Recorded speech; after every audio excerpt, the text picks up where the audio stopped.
to say. You saying hot dogs and sausages.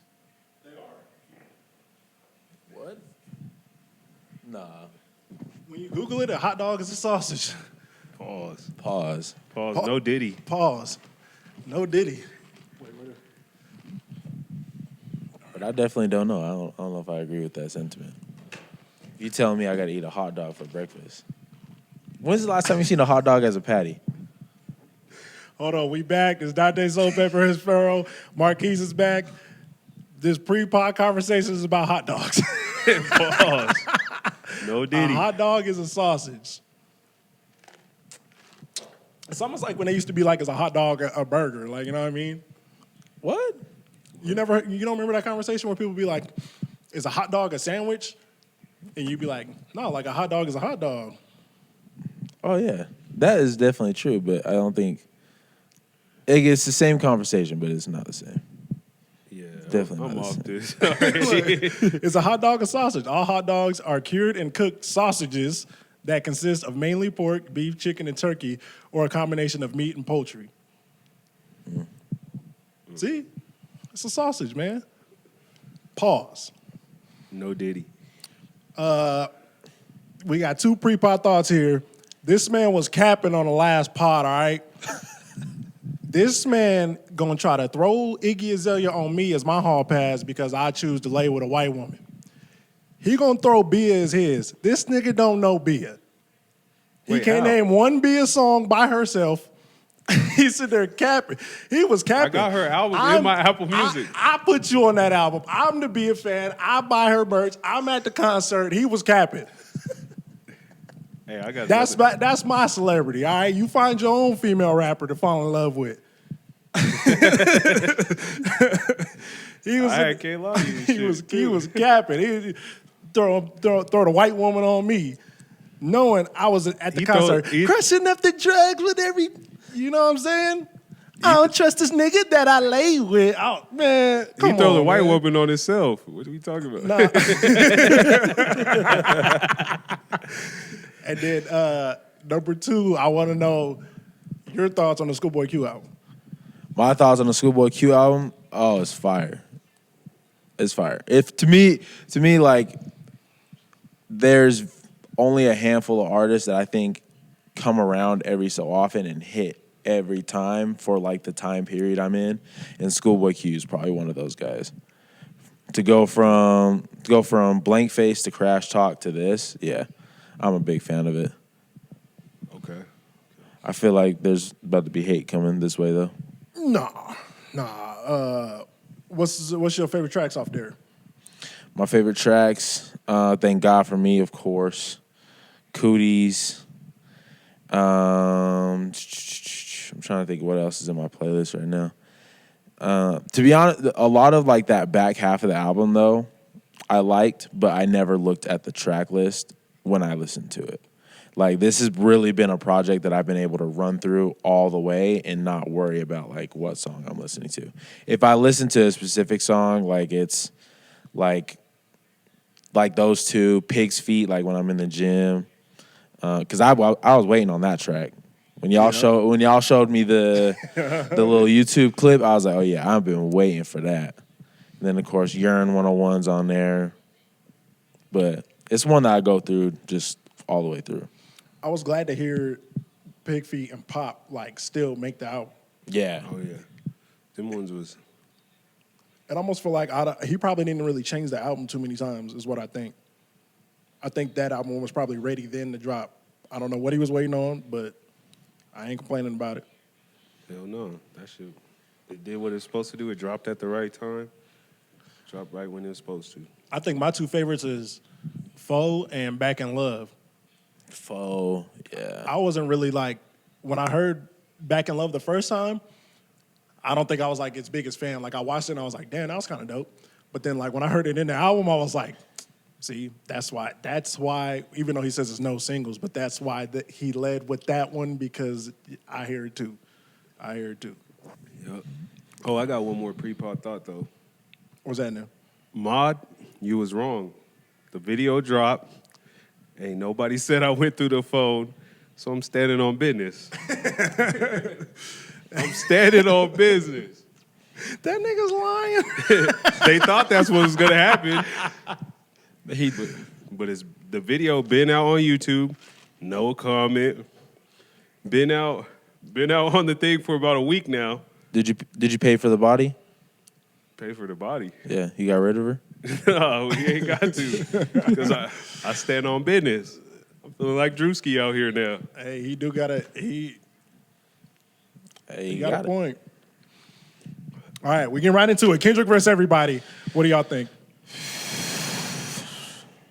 How do we want to preface this, man? Like, are we gonna start from where it could be coming from? Yeah. If you want to do that, go ahead. I don't know where. Like, when did it start? Like, To Pimp a Butterfly? To it. When was the first legitimate jab? Was that To Pimp a Butterfly? I feel like it was the control verse and then the BET Well, little yeah. freestyle. Yeah. All that, yeah. He tucked the sensitive rapper back in his pajama clothes. No, but I feel like Oh, man. I feel like even Drake is always so subliminal that you may not know if he threw a jab or not, Right. unless you really know their situations. And Kendrick's so quiet, you don't know if he ever spoke on a situation that involved him. That's where I was like mad confused. Like, not confused because it made sense when like it got brought to me, but I never thought of first person shooter being real. Like, I picked up the nuances of they're thinking that they're the top two, but I didn't take it solely as like a diss until like it got broken down. A couple verses from Cole here, a couple things back at Cole on the album. So it's like I got to see that perspective, and I was like, oh shit, okay, now I could really see that Drake and Cole are teaming up against this nigga. Yeah, see, even when you said that in my head, I was confused, but I was gonna wait till you came here to explain that. Like, because when I read it, when you said it in the group chat, I would start scratching my head like, I don't see how. And then once Kendrick did what he did, I was like, all right, never mind. Yeah, I guess I was the only one that didn't see it. Yeah, and then you got like, he talk about people that Kendrick has like championed, like Rihanna. He's championed Rihanna in the past. He's championed Megan Thee Stallion in the past. And you diss both of them on their album, that's just more fuel to the fire. That's not Kendrick's business, though. Yeah, that's my frustration with that. Why does that got to do with anything that But this that's has been an just more issue way before that, though. But yeah, that's more fuel to the fire when you drop it on the same album you're supposedly dissing me on. So Kendrick is supposed to be, that's supposed to rile him up more, the fact that he said something about Megan Thee Stallion getting shot in the foot. I almost feel like that's like just a fly on your shoulder and you brush it off. Like, it's just like, oh, shit. No, but if you're already in that mode and then you start hearing people that you champion. Then why didn't he address that? I don't know. Because I don't think that's an issue. That's not Kendrick's business. Kendrick don't make stuff his business. What's his business is his business, and you niggas got to answer for it. That's what the issue is. What's Kendrick's business is Kendrick's business, and everybody got to answer for it. I when it comes to beefs like this, one, let me just say I'm here for it. I'm here for all this summer. What? Kendrick coming outside finally. Cole coming outside. Drake being here. Drake actually going to have to step up now. Like, I'm here for all that. But my thing with these types of beefs is, like, I can't ever go off of, like, the first strike and then the first rebuttal. I need to see how much longer this is going to go. How long does the reply to this take? Because if it's just first-person shooter that sets the standard, I mean, Cole did his thing. The song overall is probably, like, maybe a 7.5 out of a 10. Knowing that it's a diss, like, makes it, like, turn up to, like, an 8. But now that we get a Future and Metro album, that momentum behind this song, the fact that Future and Metro can really make great songs together, then you threw Kendrick verse in there. Like, this song is going to last way longer than First Person Shooter. But I feel like the reply is going to be like really telling as to what or how long this beat goes. It might be a Pusha T situation where an old nigga OG has to come out and say we don't play in the mud and shit, and then you go in the shop and you're like, I don't know why this happened, and the sensitive rapper is tucked in his pajama clothes for real. So this the only thing about that is that like Drake, if he really think he got a shot, which he doesn't, I want to preface this, he don't got a shot. In the Drake, bars? you don't have a shot to out-rap Kendrick. You don't have a shot to beat Kendrick in the beef. You don't have a shot to do anything better than Kendrick ever in your career. That's number one. Number two, if you think you got any kind of shot, nigga, you got to grow up. You got to come with some real man bars. Not brr, brr, brr, none of that. Nope. Ain't nobody trying to hear that. Ain't nobody trying to hear the gangy, another late night with my... Nope, nigga, grow up and bar up. Wait, Cam. You can't. Well, like that's a fair take, but off of what he did for the deluxe, the scary hours. You don't want Kendrick to put something on. It wasn't Vultures scary 3. enough. You don't want him to put something on Vultures 3 going crazy. Right. And that's the other thing is the dudes on Kendrick's side compared to the dudes on Drake's side, y'all will lose. It's an L regardless. So J. Cole, matter of fact, let me talk to J. Cole too. I love J. Cole. I've been a J. Cole fan since about 2009. I just advise you to stay in your lane, sir. Because it's a whole fan base that will alienate you, Jid, Bass. Just you go home, you keep making this classic album that I feel like you making, and leave everybody else alone. You spend summers in Africa and play some basketball and shit. Put out some more Pumas, nigga. Yep, you stay away from that GOAT, from the GOAT. You stay away from that man. Stop. And if you go stand next to him, give us that collab album that y'all was supposed to give us about 14 years ago. That's... Because if you and Drake is making one, nobody trying to hear that shit either. So I'm just saying, Cole, stay away from the situation. Yeah, because even when he dissed Wale, they was at a basketball game together the next time you seen him. That wasn't a diss, though. That wasn't a diss. And I love all them Dreamville cats. Jid, I love you, bro. J. Cole, I'm telling you, you in my 10 favorites of all time. Bash, you cool. That new album was hot. But I promise you, y'all don't want it with that man. And you don't. I'm telling you, you don't want it on Vultures 2 or 3. Stop. Fact. No, that's fact. Like you don't want Ty Dolla $ign's harmonizing, and then Kanye to come in like 30 out. Like what was that? No More Parties in L.A. Yep. And you don't. Oh. That's when we need the next Drake diss. That's on the Vultures album. And then, Instagram is the best place to sell some pussy. Damn. Yeah, we need the next Kendrick diss on the Kanye album. Why are you saying stop? Cole just better just okay. Go ahead. So when it comes to, you better focus on Dreamville Fest. I'm just saying. That's crazy. So you really think Cole can't rap with Kendrick or can't I think he can out-rap Kendrick? I think he can rap with Kendrick. You don't think he can out-rap Kendrick? I don't think he wants the problem. Yeah. Because when Kendrick is more than just lyrics, because if he would have said that shit, fuck the big three, nigga, it's just big me. If you read that line, it won't hit the same as way he delivers it. There's no way you can end a beef with it. There's no way you can win a beef with this man because he is just the perfect rapper. Like, man, but I think even besides that, like the Be Legit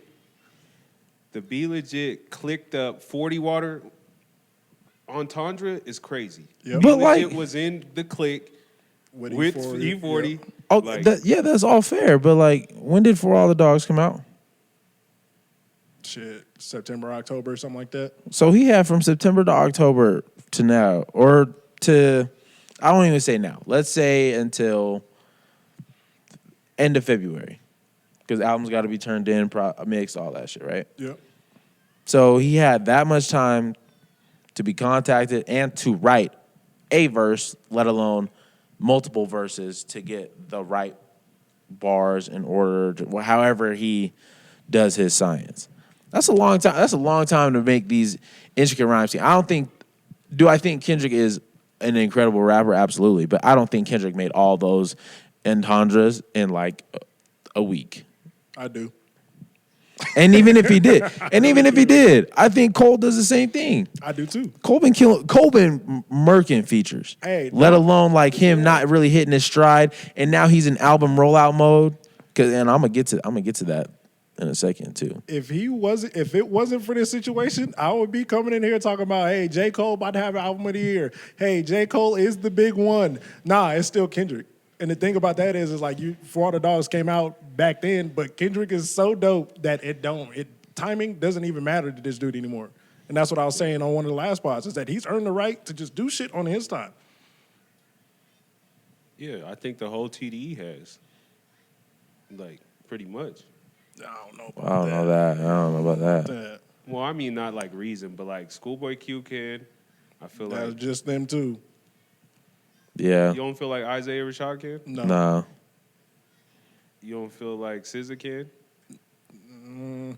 Hers is a little different because her albums last so long, so it don't feel like it was a long time in between albums. So I would say she's probably trending that way. I don't think she has it. Yeah. It just seems like her out, like, because even when Control came out, I didn't even realize that shit came out in 2017. Because that shit didn't stop rotating until, like, what, 2020? Mm-hmm. Yeah. I feel like it's the quality of music they put out. Yeah, but I'm saying he's earned the You right. don't even think J-Rock has earned that right? Nah, but that's what I'm saying is that, like, Kendrick has earned that right because of the quality, the numbers, the culture changing, everything that he's done. Schoolboy Q earned that right just because of strictly quality and hits. The rest of them cats, I don't think they earn the right to just, hey, I haven't dropped the album in 5 years. And now, conversely, like you look at a person like J. Cole, that You earn that right as well. he's earned 100%. that right as well. Yeah, that's where I think like the fact that Cole has earned the right to step away and step into the shadows, like like Kendrick has in the past few years, past couple albums. He's still outside on beats. Yep. Freestyling, giving features, like, and he's still ready to go for this battle. That's where I'm like, fam, I don't know, because who's Kendrick over there rapping to at PG Ling? Baby Keem? Is that who he is? Like, this is not a diss. This is not a diss. This is no disrespect to like rapping to Baby Keem, but like, I don't think the cousin you put on is gonna be able to keep it a thou wow with you sometimes. Man, like we all got that. Top five. We all got that family member, man. You be lying to that family member. You got that family member you love, bro. You love to death. You ain't ever gonna lie to him. You gonna let them.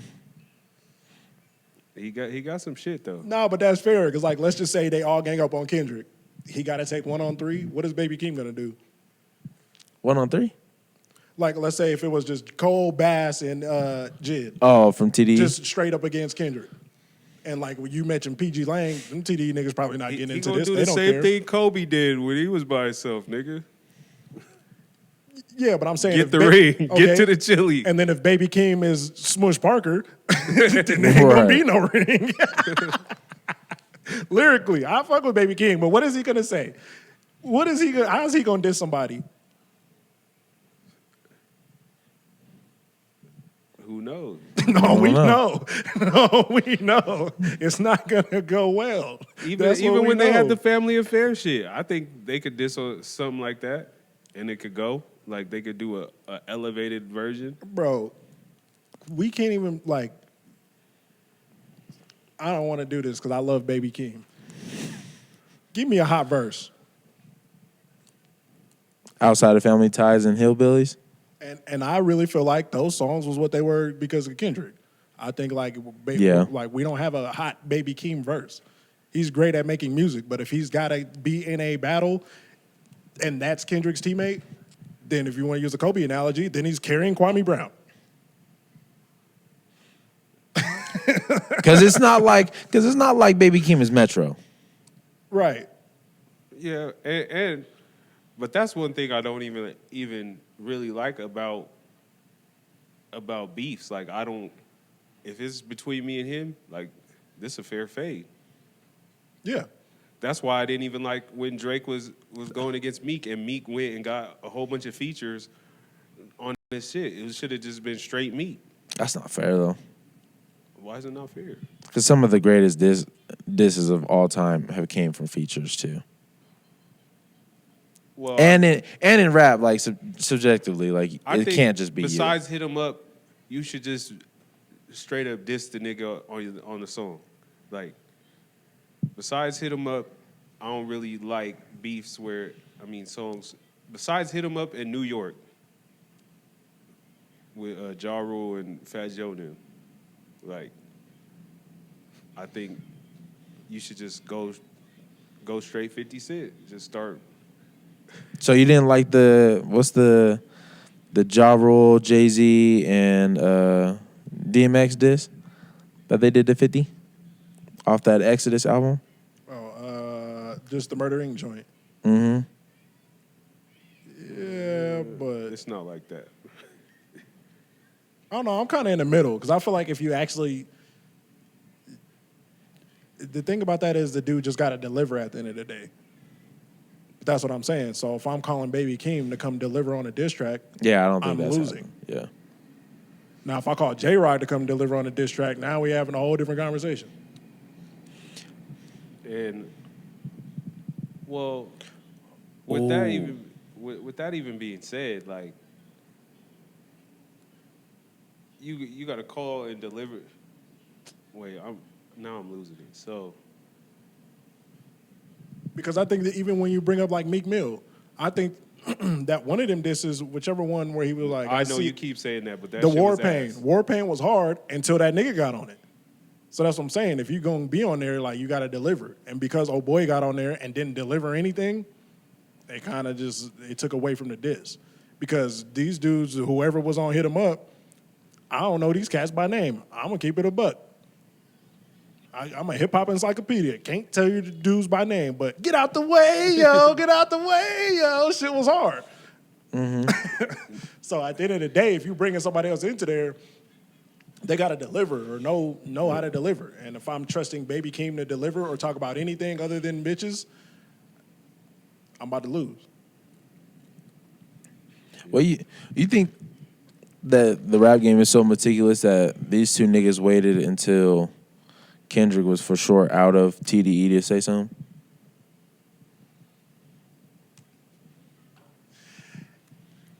Yep, we're going to go with that. Yep, they did. That's why J. Cole got to stay away. No. I don't think that's why J. Cole got to stay away. I feel like that's why J. Cole should ante up now. Nah, J. Cole, just deliver that classic, bro. Sit out. I don't think so. If I'm Cole, I'm taking this battle now that he don't got Q, he don't got Rock, he don't got Top Dog, he don't got Soul, he don't got Rashad, he don't I'm got. telling you, the chess move. If he get on Vultures 3, it's gonna be a nuke over there. Shit, Drake got the red button though. And then on top of that, it'll be Kanye with a beat with Metro Boomin on it, Ew. with Pusha T and Kendrick. Then what? That's gonna be fucked up. No, that would be hard. And I don't think harmonizing. I don't see a Kanye and a Metro like working out. What you mean? Beautiful morning. We already saw it. Oh, that was We yeah. already saw it. And the way he was sampling on that Future album, man, Kendrick's the GOAT. Everybody stay away from that man, all right? Stop playing with this dude because he's here to end careers. Y'all leave that man alone. Let him go and be Mr. Morale and do the mental health journey that he's trying to be on. Yeah. He done already told y'all. And on top of that, are we ready to admit that For All the Dogs is trash? It's high quality mid. No, it's trash now. No, I go back to That's it. a K with all them nines. This is a Pet Cemetery. That album is trash now. After Kendrick didn't body Drake, that album is the bottom of Drake. Nah. That album sucks. Nobody wants to hear For All the Dogs anymore. That album sucks. No, I give it its credit because it's like it's a double entendre because it's for all the homies and it's for all the bitches and he in there dissing, calling everybody bitches. So I respect it. No, after Kendrick killed that album, it's trash. We don't want to hear no gangies. We don't want to get no money for fun. We don't. beat it, nigga, biggest mic, none of that. All that shit is over with. And what would Pluto do? He'd call Kendrick, nigga. That was a fire subliminal too. Don't see, like, come on, man. This is a fire subliminal, man. Kendrick, call me. You want somebody in the beef, nigga? Call me, all right? Call me. I got a diss track for Drake. That's crazy. I'm playing. Shit, call me. I'll get another motherfucker. With all that OVO gear in your closet. No, I ain't got none.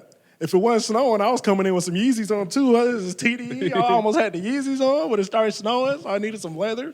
I was coming in looking like Drake's enemy of the state, nigga. Nigga was gonna come in here in a football outfit with a mask on. And you go, and Drake, you just go over and you just go chill and sip on what's that shit he be sipping on with the little passion fruit shit? I don't even know. Sip on that motherfucker while Party puts out an album, because you gonna fuck up his rollout. You gonna fuck up the whole OVO rollout. And you and J. Cole, you just go play basketball in Africa, work on the album, put out another pair of Pumas, and put out a good album. Because nah, we ain't doing that. You're gonna have to sign Wale to Dreamville or something. This is the least amount of instigating I've ever seen these two niggas do. This is crazy. The least amount of instigating? What you mean? Y'all supposed to antagonize the beef. We need content. No, I'm not antagonizing nothing. Everybody stay away from that man. I'm trying to save niggas' careers because, contrary to popular belief, Drake, I like you. J. Cole, like I'm saying, you're my 10 favorites of all time. I want y'all to just keep making music. Leave that man alone. Because you don't think a nigga could get Ja Rule in this time and age? I'm just paying respect to who you think is getting Ja Rule. Drake. No, he's too big. Like he can get this diss from Kendrick and everybody gonna talk about it for maybe a year, but he too big, bro. He's still gonna go crazy. Super pause. But this is why it's funny though, because like how everybody talking about like it's a civil war. Like that's what I mean. Is that like sure, like you can win off of numbers, but like at some point he's gonna have no choice. If he alienates himself from like the real niggas in hip hop, he's gonna have no choice but to just stay pop. And then everybody gonna be just leaning over here looking at him like you're gonna have to make stickies for the rest of your life. Right. No, not when y'all, or maybe not that big of a no, but you don't think Ja Rule was a big artist? But like, Ja Rule was. But you act like Ja Rule had a pen like Drake though. And it was different because like Ja Rule was a big artist, but like the bomb 50 Cent set on not the music industry, not America, the entire fucking world was crazy. Yeah. But the bomb he set on the world was just that was some different shit. And I bet you Kendrick's bomb hits like quite a bit of country, quite a bit of land. But like I don't think it like. But it wasn't. But like they all been rapping for 10 or so years at this point. Where like when 50 Cent was fresh, like that was a fresh, immediate bomb. And he in the club, 21 Questions. Hey, I don't like that nigga over there. Y'all should stop listening to him. All right. Mm-hmm. But it wasn't only that. It was Fat Joe. Fat Joe had been in the game. Yeah, Ben came with Big Pun, and he was one of them people in New York. Yeah, but like, just like 50 Cent said, Fat Joe, I love you nowadays too, but just like he said, in New York, niggas like your vocals, but that's only in New York, dog. Your ass is local. Like, he knew what he was doing. That's what I'm saying. Like, 50 Cent that's the beef goat. Nobody could drop a bomb on 50 Cent because he was dropping bombs on everybody. And you couldn't beat him up. You couldn't kill him, obviously. So, like, it was nothing you could do to that man. Yeah, and the game tried. And threw a good, played a good game. Oh, he played the best game out of them all. Still didn't work. What that shit? The Cat Williams trying shit, won't work. He's still trying. This nigga put out Bulletproof while you was doing that. The Game's next album coming out, and there's going to be a 50 Cent diss on it. He's still trying. He keep... What's it? Never mind. I'm not going to... Nah, go ahead. What's the name of y'all nigga? What's the name of the nigga that y'all got beef with like that? Like what? I couldn't name somebody I got beef with like that. It just be up forever. I don't have no one like that. Yeah, yet. I'm like, I don't think I do. I did, but We won't talk about that. Anyway, I've been trying to get into this for a long time. Future's discography ranking in hip hop. And I'm coming with mad hot takes. So I'm going to let y'all go first. Future is top 10 discographies of all time. Top 10. In hip hop, top 10. Discographies meaning entire career, Entire. not just runs. No, entire. Because even though a lot of people ain't listen to it, go listen to the first Future album. That shit was like that too. He wasn't on the type of shit he was on, but that motherfucker was a good album. Skip every Future album before Monster. On me. Like when you say entire run, like that just almost dilutes this man and takes him out of it for me. It doesn't make it top 10. I can guarantee you that. Oh yeah. I don't think it makes it top 10. Him? Ross has a great discography. I got Future over Ross. Yeah. No, I'm just saying, like, I'm not gonna lie to you. I'm just naming some. Nas has a great discography. Okay, now we get somewhere. It got way better Pac. I got Future over Pac, dog. I'm sorry about it. Future has a better discography than Tupac. Man. Wow. That's a hell of a take. I Kanye. told you I'm coming with the hot takes. Kanye has a great discography. I got Kanye over Future, yep. That's 5. Let me think who else we got. I got Kendrick over Future for sure. I counted the big 3. Yeah, the big 3. Future has a better discography than Drake. Wait, J. Cole's discography, let's talk about this. It's better than Future's. We're taking mixtapes and everything, right? Then? Yeah. But even if not, I think it's better than Future's. Because it's just like he's saying, like, the first couple albums from Future, it wasn't, you know what I mean? But even, I didn't like J. Cole's first album. Yeah, but even then, But I don't know, Born Sinner, For Your Eyes Only, Forest Hills Drive. I think his 3 does a lot more than Future's 10 classics. KOD, but you got to put the entirety. You got to put KOD. You got to put the side. What was the? Yeah, but at least J. Cole hasn't missed the mark as much as Future, though. Okay. Like, I think J. Cole's high-level mid with KOD. Where you putting Travis Scott? They somewhere right there with each other, man. Somewhere right. I might give it I might get a slight edge to Travis because I like quality over quantity. So I might get a slight edge to Travis. That's 6. Shitty. That's shitty, man. That's 6. Jay-Z, where you putting Jay-Z? I got Jay-Z over Future for sure. That's 7. You put Big.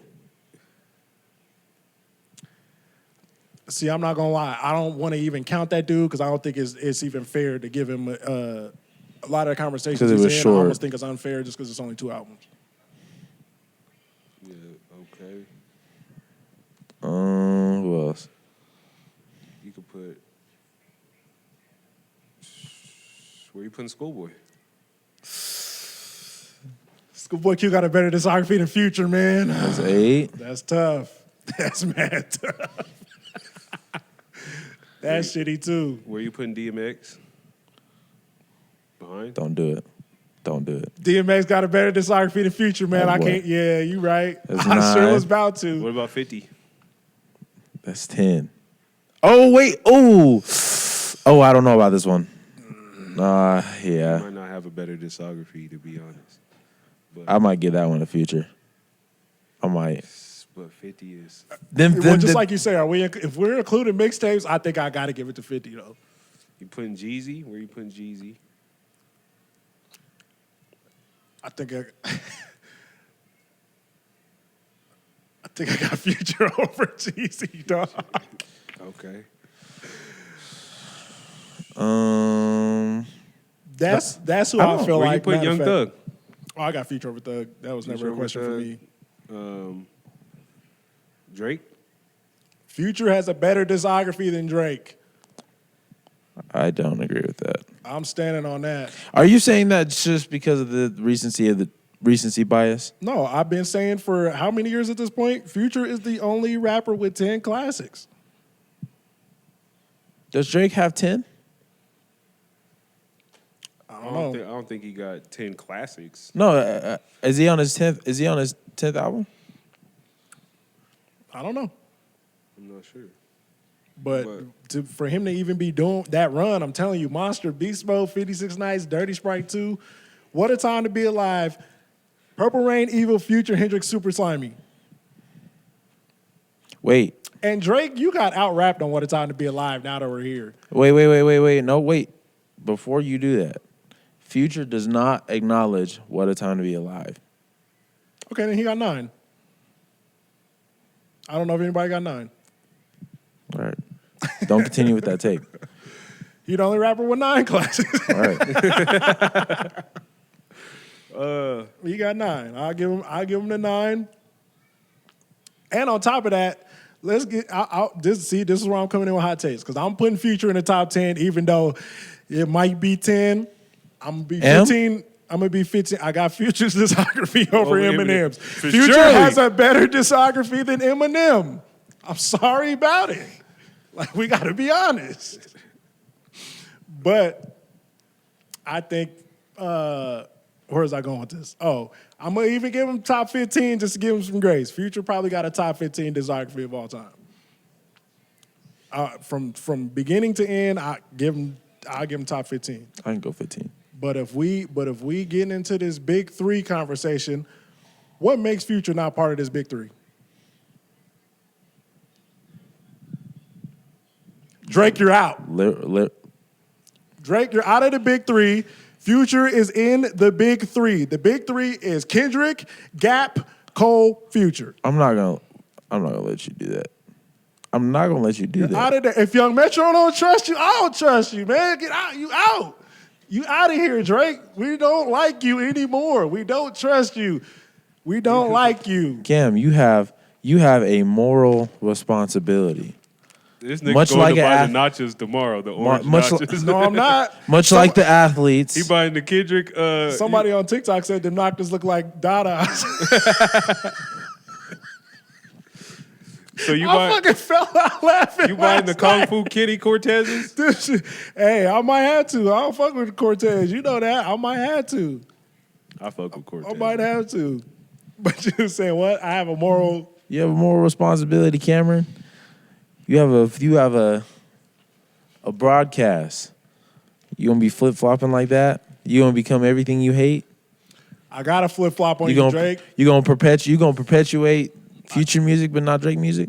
I got to. That's crazy. I got to. Because at least Future gonna stay. At least Future give me a consistent human being. He stand on what he stand on. He don't. Yeah, he do. He don't like these bitches. He rap about doing drugs and ain't done drugs in five years. Hey, it be like that sometimes. That's how it gotta be sometimes. It be like that sometimes. Damn.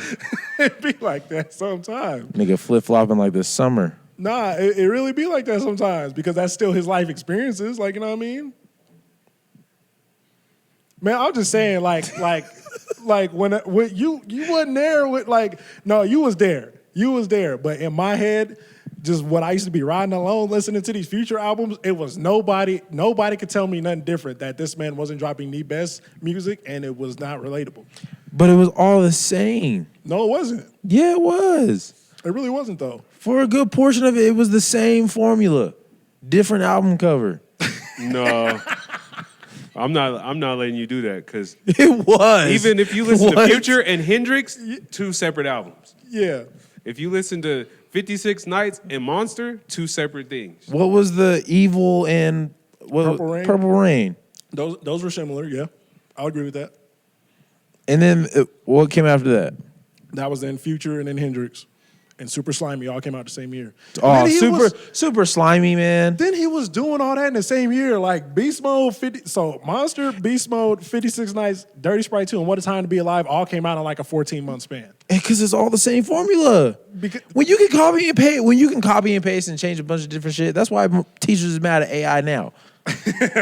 No. But just the stuff he was saying, like he was you- saying some shit in there. Like that's the other thing is like in my head when people be like, well, he can't rap or mumble rap. Like I just remember like arguing until I was blue in the face with people talking about, no, you're just not listening. Yeah, Like- you ain't heard trap niggas, real sisters, and he had the line that he dropped it's still living to this day. I just fucked a girl in some Gucci flip flops. That's all he had to say. Say a line you remember that name from DS2. See, that's what I was saying. I wasn't even about to go to the like popular joints. Like I'm And even then- like he got like cuts. Like it's like cuts down there. He was the first nigga talking about you niggas was drinking green and yellow on 56 nights, and now everybody's saying that shit. He's the father of the style that's right now. Facts. I mean, great. That's why he's in the big three, because it's so many, it's the whole tree of like futures, and a lot of them niggas suck. So you happy with that? No. You wouldn't have a But Gunna. You wouldn't want to put Future in the big three because of where rap is now, and rap is in a shitty place, The and we Barter say Six- how we hate fucking rap every day. You listen to the Barter Six, and then you listen to Fun. It's not the same thing. Oh, I got you. He was influenced by someone, and that motherfucker was the GOAT. He made an album with that nigga. He was beefing with that nigga and had to make an album with the nigga after because that nigga is like that. And that's why the song is called Like That. And even when you was just saying like, name a future line that's not from Dirty Sprite. Like I just remember rolling down in that car, listening to Inside the Mattress, and just the whole part. I'm cool on her, I done had her. I used to be screaming that shit at the top of my lungs, nigga. I'm cool on her, I done had her. Bounce back with $1 million. Hit her out of like Gilligan. Come on, fam.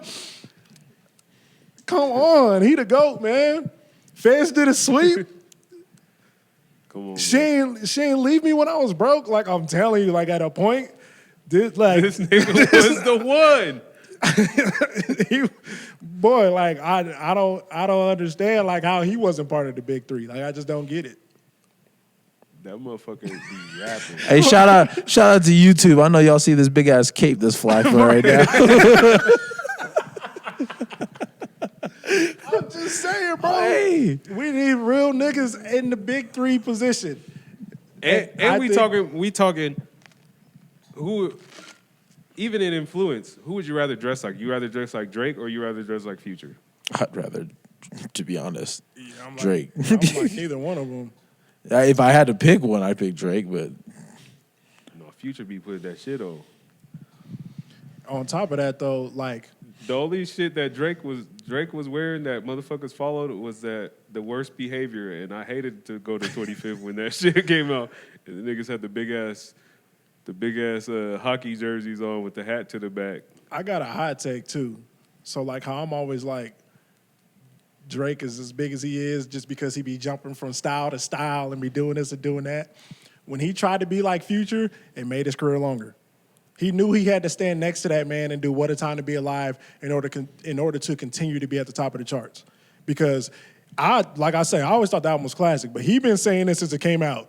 That album is a good Future album and a bad Drake album. Because Drake didn't do nothing but like, oh, Metro on Future, that's what y'all doing? Let me get on that. The collab album that he did right, the collab album he did right was the one with 21 Savage. Because he was saying more than 21 Savage, even though he was on beats that would be 21 Savages normally. You was about to say something? Future be ruining. He's ruining rap. You just helped me out. Thanks. Future did not ruin rap. He did. It's the fact that it's like we always say, it's easier to be a Future than it is a Kendrick Lamar and a J. Cole. Right. That's why he's the third. No, that should be why he shouldn't be the third. But I'd rather have, as crazy as it's about to sound, give me 1,000 Futures before I get 1,000 Drakes. Because at least at the end of the day, I'm going to get a consistent sound of music. So you'd rather have a consistent sound of music than multiple musics.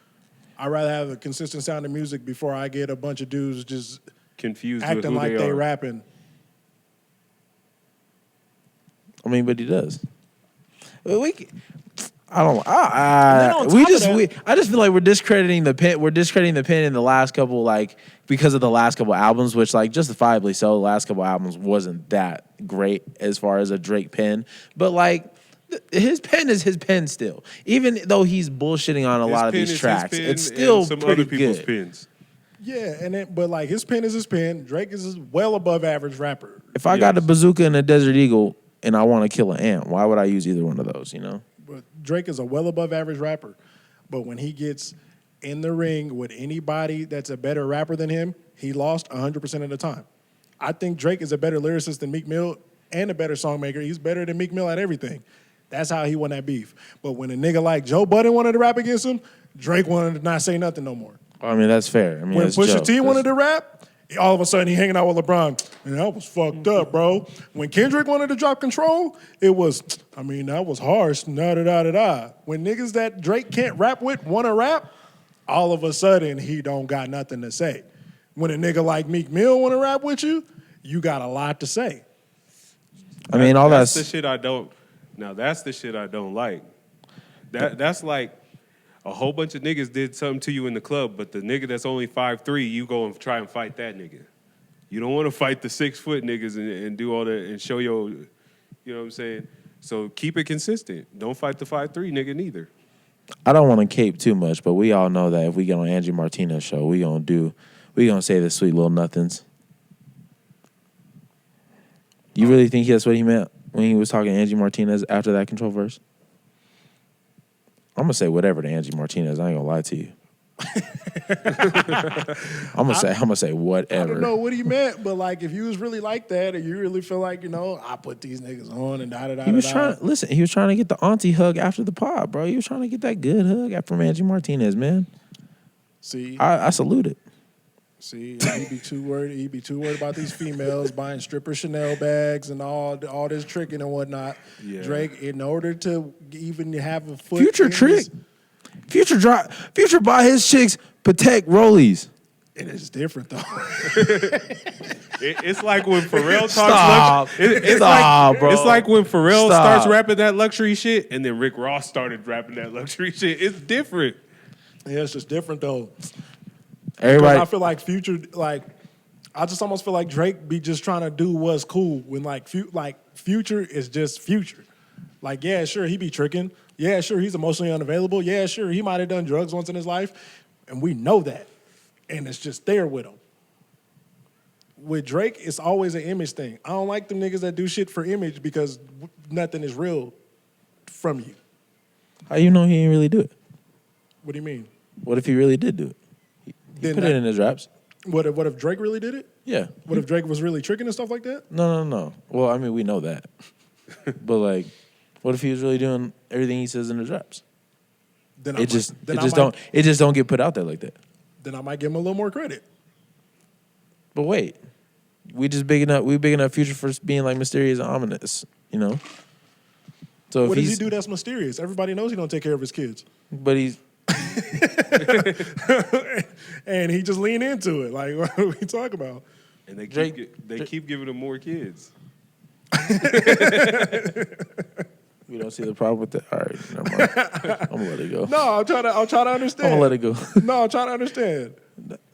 But I'm really just bullshitting. But like, Because I'm like, at least with Future, I feel like, sure, he's a bad person, but he's an authentic bad person. If I know what I'm getting into, I'm cool with that. If I don't know what I'm getting into, then I don't like that. oh, I get it. You voted for Trump. Nah. Nah. I voted for Kanye. I missed the old Kanye. I'm kidding. He wanted to get into the punchline rap era. I don't know where you was going with this. So who do y'all put Veer as the top punchline rappers?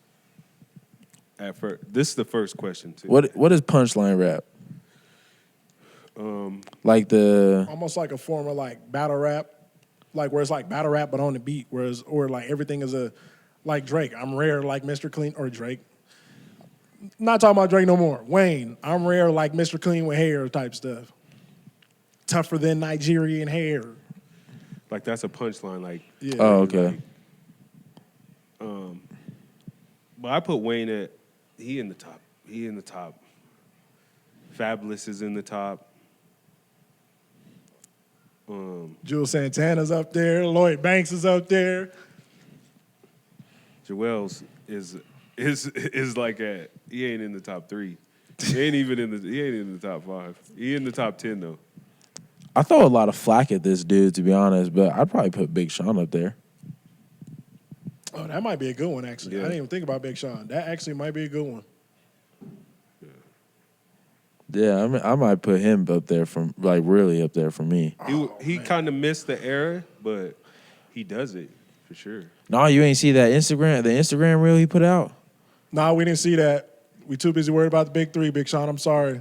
I ain't gonna lie to you. Like this, it don't match whatever single just came out. But the single is like almost on some like Hall of Fame. Like where it's almost like a louder beat, but he's like really trying to like be intense with it when he's coming out on Ryan. Hall of Fame or Detroit? Hall of Fame. Like how in Hall of Fame, how he opened up with Fire. I'm not gonna lie. Is that one album that's like purple and yellow and shit? Yeah, like the blues yeah. one. With like Beware and 10 to 10. Mm-hmm. That is trash. That motherfucker is so trash. Bro, you are One of the worst. Didn't he have Nas on that album? Yeah. That was the worst Nas shit I ever heard besides the one on DJ Khaled's with Travis Scott. Oh my God, that album was that's why you can't be in the big 3, because you put out that trash-ass album. That's not trash. I do think Big Sean's first 2 albums just didn't compare to everybody else's, and that's why he's not in this conversation. Yeah, like, what are we doing? Are you going to listen to Marvin Gaye or Chardonnay still right now? But that's why I always said Big Sean is fab. He's just this generation's fab. Excellent rapper. He can do every style possible. He might have a classic. He might not. But it never really... Dark Sky Paradise is a for sure classic.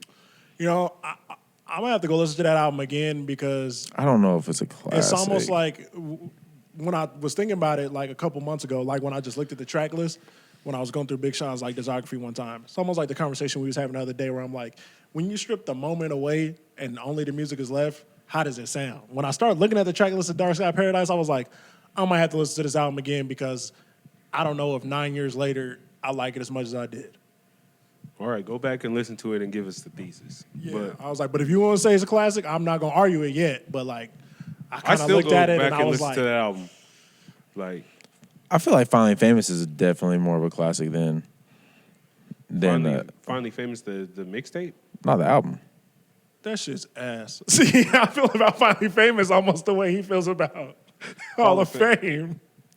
That shit sucks. Other than, I don't know. do that. Wait, yeah, no, I'm thinking Don't about do it. that. Don't do that. My last was hard. Don't Tell Me You Love Me, was Marvin cool. Gaye and Chardonnay, Dance, See, that's where I started getting lost. Marvin Gaye and Chardonnay was dope because I used to like Roscoe Dash, though. High, Live This Life, I was fire, and I think those. What Goes Around, I think I was done. Celebrity, I'm not Nope. gonna 100 Keys. Nope. Oh, wait a minute. Wait, there's one Lupe Fiasco verse on there that was hard, though. I don't even remember that, man. As a Lupe Fiasco fan, I do not remember that. Damn. I think them 4 is the ones I remember, and I think after that I'm done. I ain't gonna cap. Because he made that, like, sit and wait punchline. I Lupe. like Detroit 1. Like Yeah. that's the one where I feel like is Yeah. his That's the classic. classic, yeah. That's the one Detroit where I'll give him a 1. classic.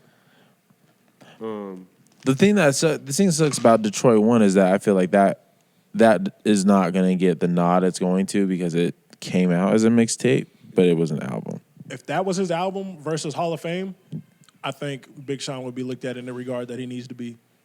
Because I hold him high. That's why I always compare him to Fabulous, because I hold Fabulous high as fuck.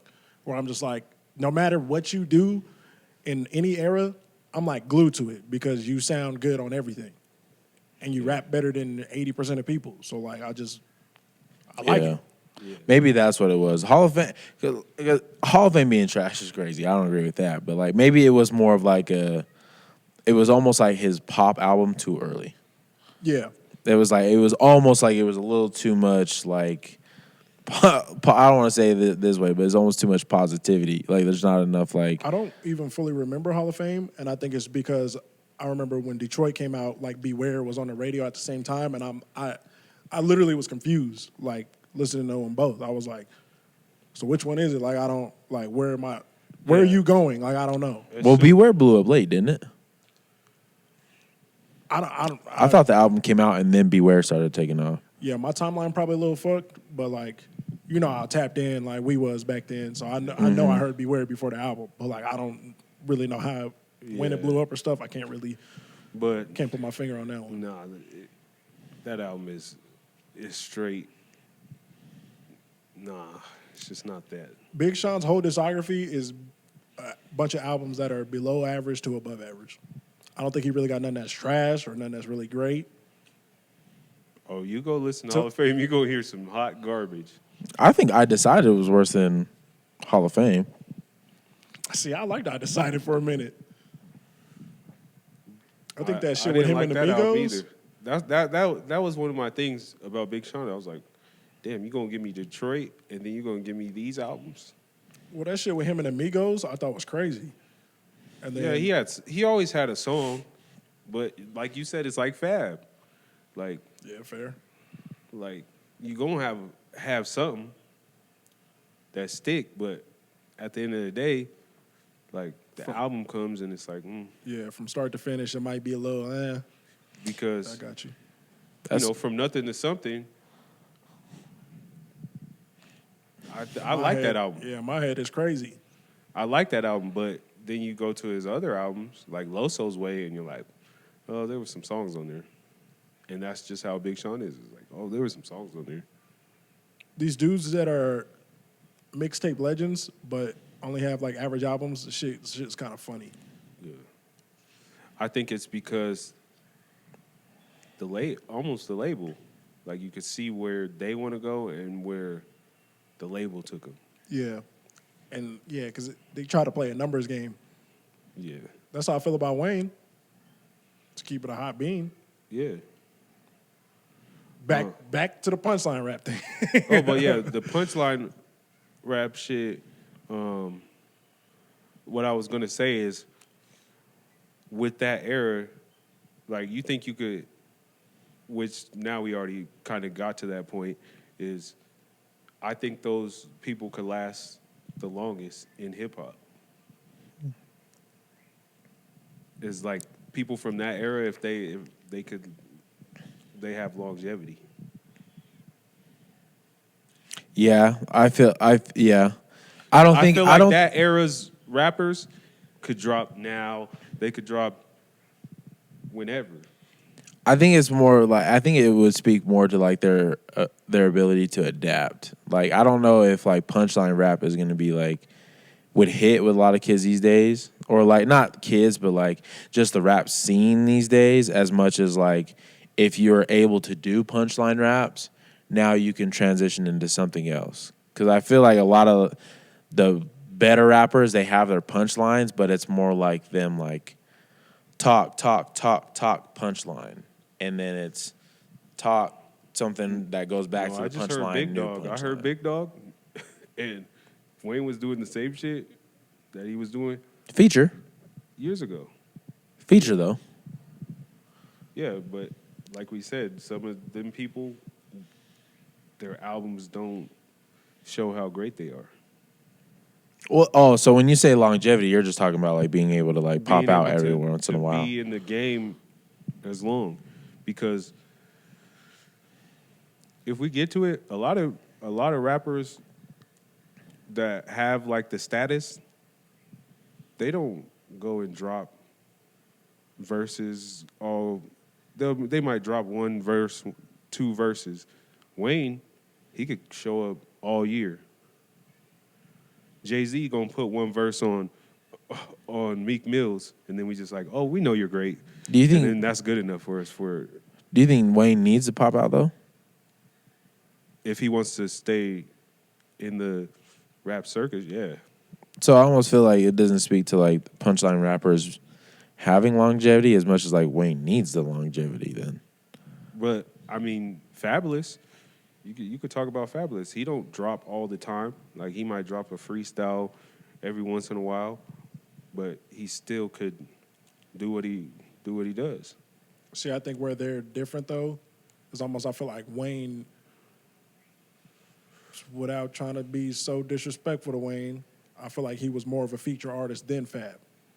Fab lasted off of, like you say, the ability to adapt and almost a hit in every era for the most part. Yeah. It was almost feel like Wayne was always there to body somebody. And that's how people got fooled into thinking he was the best rapper alive because he would just be on other niggas' shit going crazy. Yeah. So, like, but even like, I feel like y'all are both right. Like, I do think it is the ability to adapt and the ability to just rap. Because at the end of the day, like, rap is rap. And if your pen is respected, then you last like a long time. Because even to a lesser degree, like, I feel like anytime Jadakiss is on at least one feature a year, doing something. Yeah, that one he put on West Side Guns. Yeah, like he's on one feature a year doing something. Just because for our entire life, he been rapping the exact same, and everybody loves it and respects it. Yeah, and then like you go to like a person like Jeezy, like do you think he could, like he has his own style and stuff, but I feel like he's altered his style to kind of stay in the mix.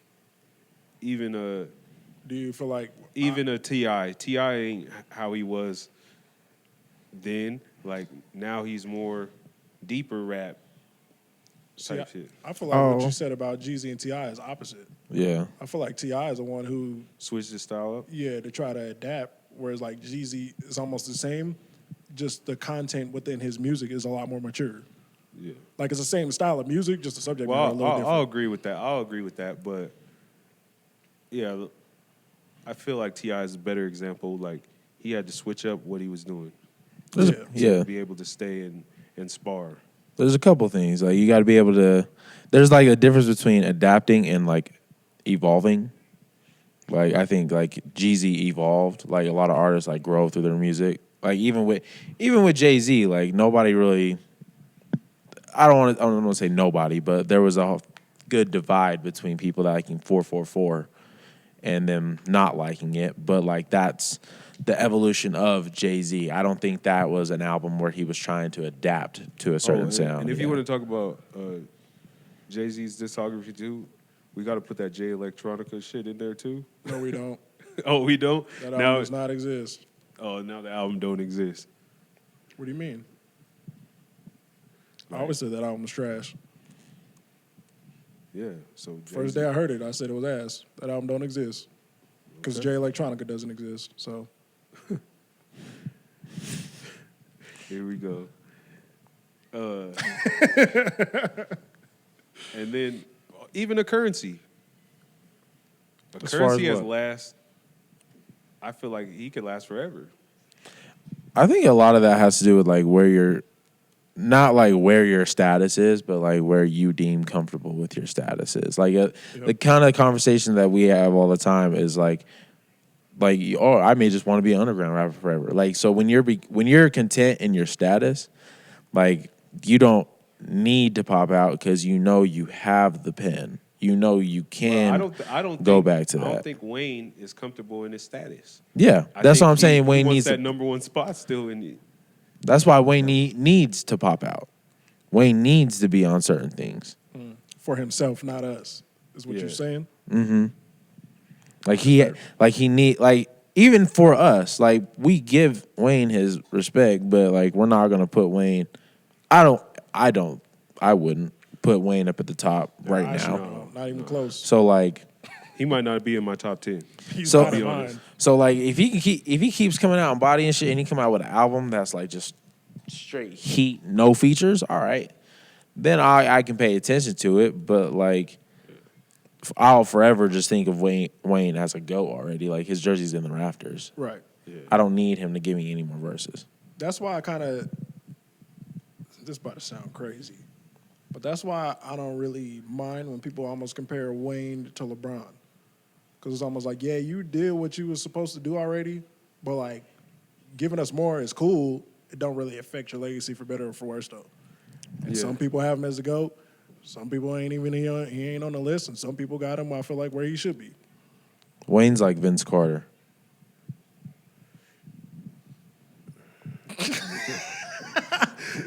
Let me hear it, man. That sounds kind of crazy. Vince Carter was terrorizing the league for a good portion of his years, and then he had longevity and was around for a long time. And I didn't need to see this nigga in an Atlanta Hawks uniform. I didn't need to see him in all these other the Memphis jersey. Like, I didn't need to see all that. I would argue for at least a year, though, there was a legitimate argument where Wayne was either the hottest or the best rapper in the game for at least a year. Vince Carter had that. I don't think so. Yeah, he did. No. I can't roll There with that. was 1 year where him and Kobe were going back and forth as top players in the league. I'm not even. I wasn't even gonna get to Kobe. I'm even thinking of dudes Iverson, McGrady, a lot of dudes at his position. I'm just like, You got it. Go. Do your history at home. I fuck with Vince. There was. And Well, I don't want another Kevin Durant over here. No, we no. ain't doing that because I fuck with Vince, and I even remember like when he was on the Nets. Probably because I was too young when he was on the Raptors, but I remember him being on the Nets and watching him on the Nets and being like, "Wait a minute, this motherfucker can really hoop like that? Like he's not just a dunker." Oh, I didn't know yeah. he had a post game. I didn't know he had a mid range jumper. I didn't know he could hit a three. Like him, T-Mac, and Kobe were like the same archetype of players. Right. They just could do different things, just outstandingly better than each of them. So like, Right. T-Mac's like Hezzy pull was insane to his post game. Mm-hmm. Kobe's post game to just being able to get it off the bounce and footwork was insane. Vince had like somewhat of a post game, good pull up game, but like could just be more athletic and get to the rim and finish. Yep. Yeah, like I fuck with Vince. I just almost feel like Wayne I'm just looking at like is a little higher in rap than than the peaks Vince ever reached. I almost feel like Fab might be Vince Carter. Cause like skill wise, he's equal to them dudes, but like, you know, when you get to his albums and shit, we kind of look at it like, He ain't got no championships. yeah, like did you win though? Like, you know what I'm saying? Like, where's your MVP, dog? Like, you know what I mean? But you fair. won a dunk contest and he got the soul tapes and there's no competitions. Yeah. That's I That's feel fair. that one. Because Wayne he had his moments in time, like championships. that's fair.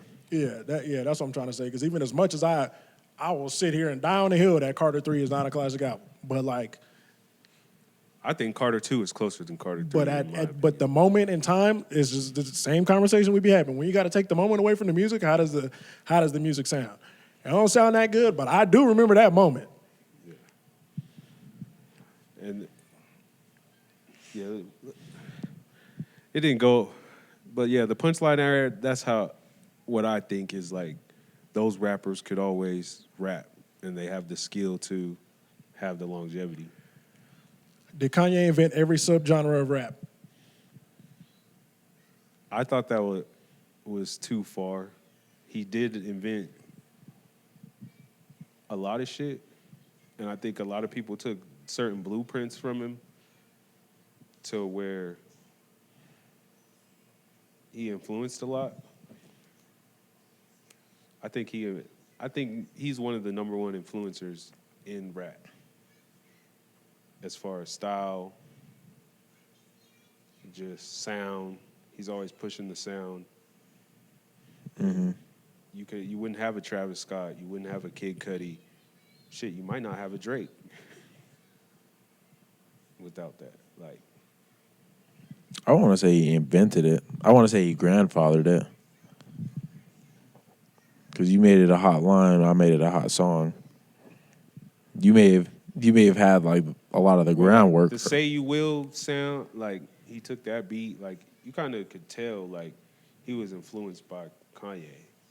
Well, no. I'm not saying that. I'm saying like for Kanye, like you did a lot of like the bare bones, but like you didn't like And he did a lot of invent shit, anything. Like I think even on his first album was so groundbreaking. Like you have like Jay-Z and Mos Def on the same album. Like when you wouldn't see that. Like he broke a lot of barriers. Now I'm about to sound crazy and act like I'm about to defend Drake. And I did not want to do that today. But why do we always associate Drake's sound with Kanye's sound? I never got that. Just Just because he rapped on Say You Will, like I don't understand. I really don't understand. Oh, well, there's not just Say You Will. Like they got a history together.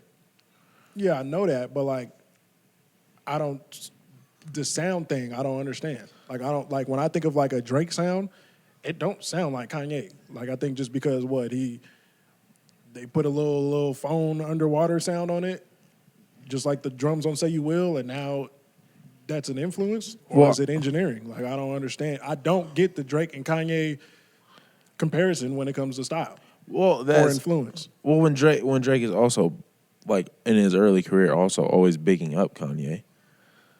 Like he did throw quite a bit of nods like Kanye's way on his come up. Like he loved Wayne and Baby, put them on a pedestal, but Kanye wasn't far behind him as far as like But he also somebody picked I up was the clips. influenced by, somebody I was listening to, somebody I like took and got molded by.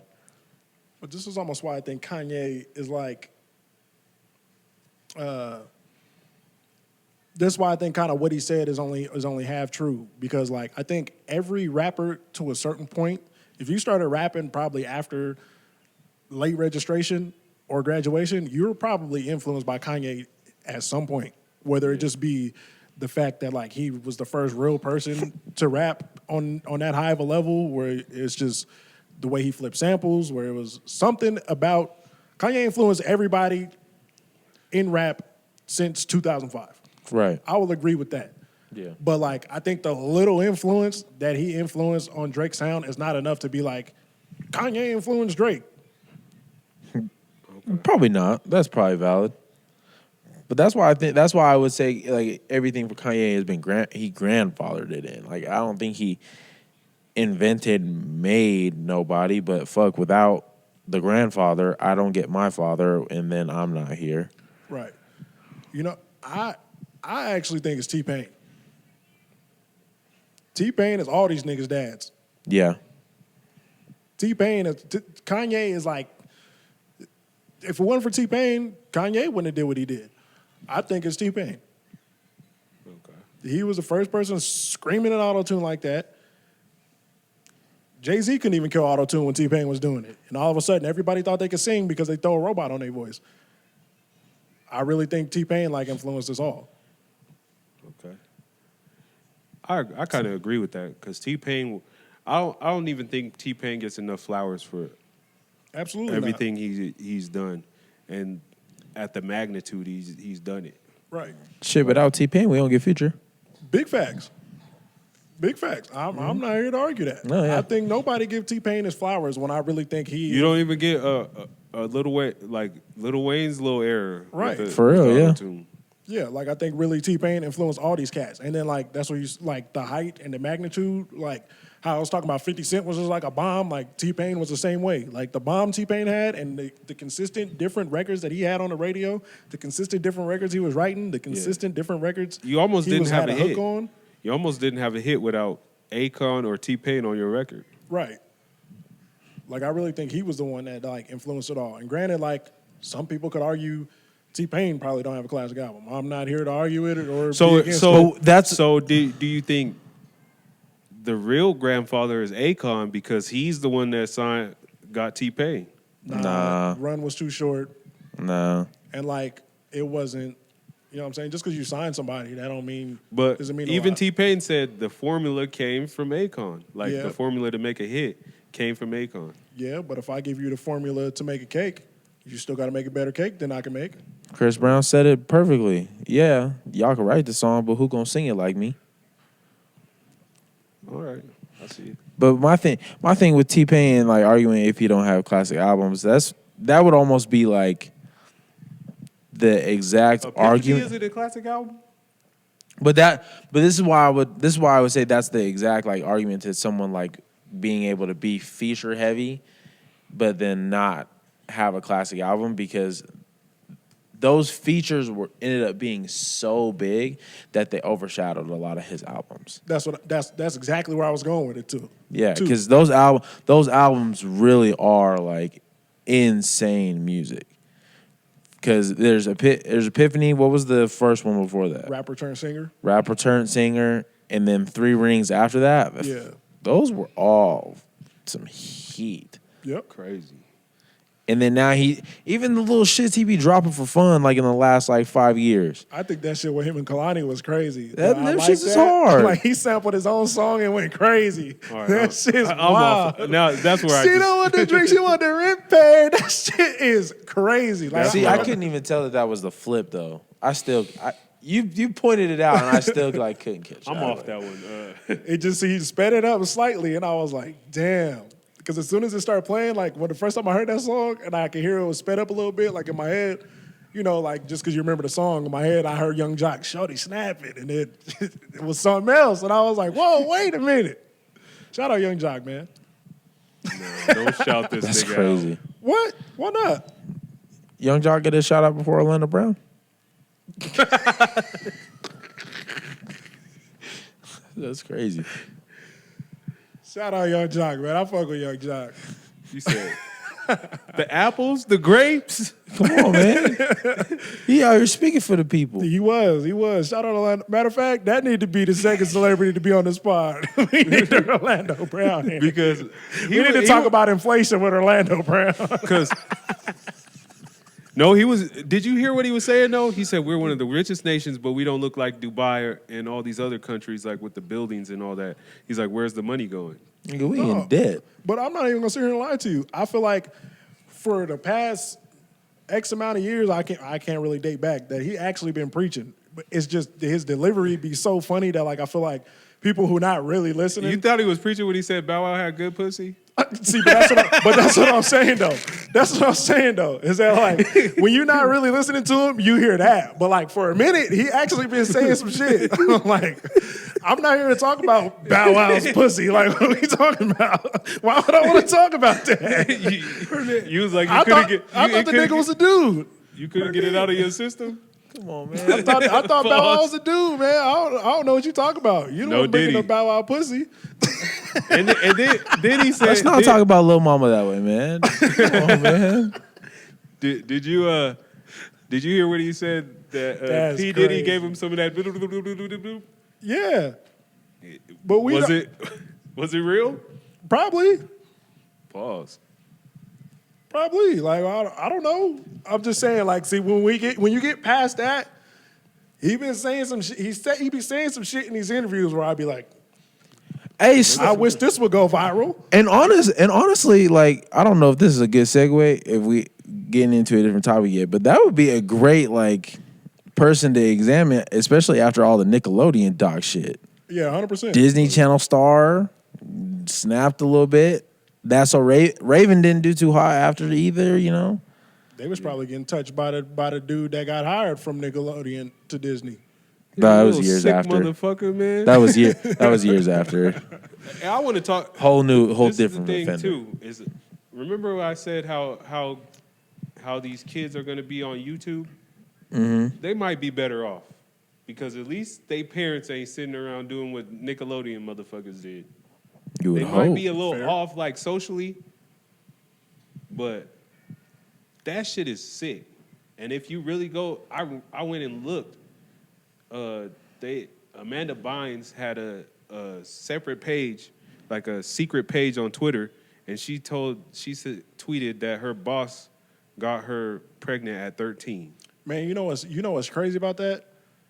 I remember that Mm-hmm. because I remember it was what was it? Because how her name is Amanda Bynes. The thing was like Ashley something where it was an AB. Ashley Banks or something. Yeah, that's what it was. It was Ashley Banks. Because when I saw somebody talking about that on TikTok, and I was like, damn, I forgot about that. Because I used to follow that page once I saw it was her. Because I was an Amanda And fan she like posted that. her ID and everything on there. Yeah, because at first I thought it was somebody trolling because she would be saying all kind of wild stuff, and I'd be like, man, this ain't even real. But when she was just like, oh, this is actually who I am, I remember the day she posted her ID on the internet. And that's when I was glued to that page. I remember her saying that actually. And That was the first time I heard somebody say Damn, some. I didn't know that was her account. Mm-hmm. That was the first time I remember somebody even saying something about Dan Schneider and them. We didn't get into it. The Nickelodeon doc. That shit was crazy. That shit was crazy. The first episode, I thought, oh, it's not going to be that bad. Then, after that first episode, wait, spoiler alert, trigger warning, all that. Yep. But yeah, at the end of that first episode was crazy. That's really where I like sat up and like was like, all right, let me get into this doc for a second.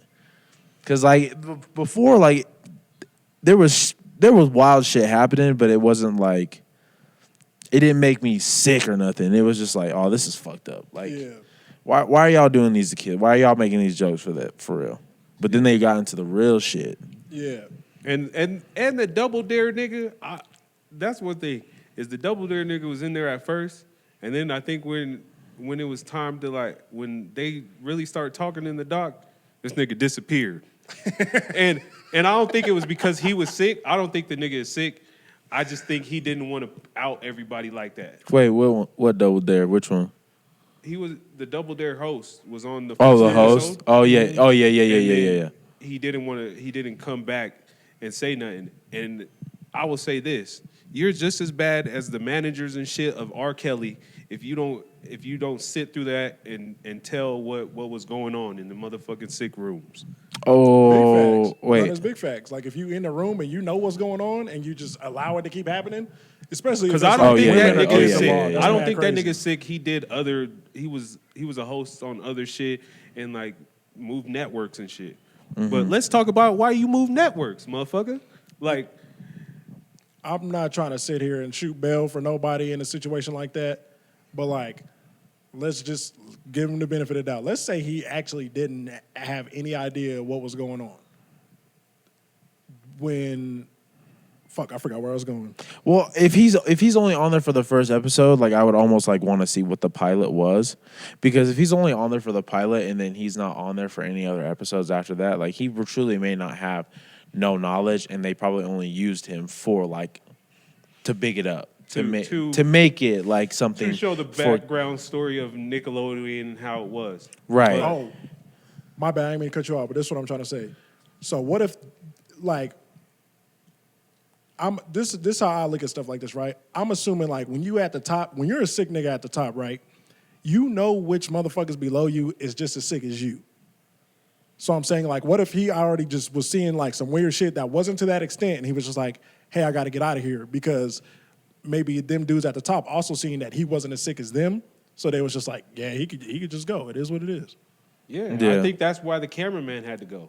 Mm-hmm. He was doing, but if you really watch all that and that camera work was good. Yeah. So I think they seen his talent, but then when it got to the age of, oh, we don't need you, he was out of here. Yeah.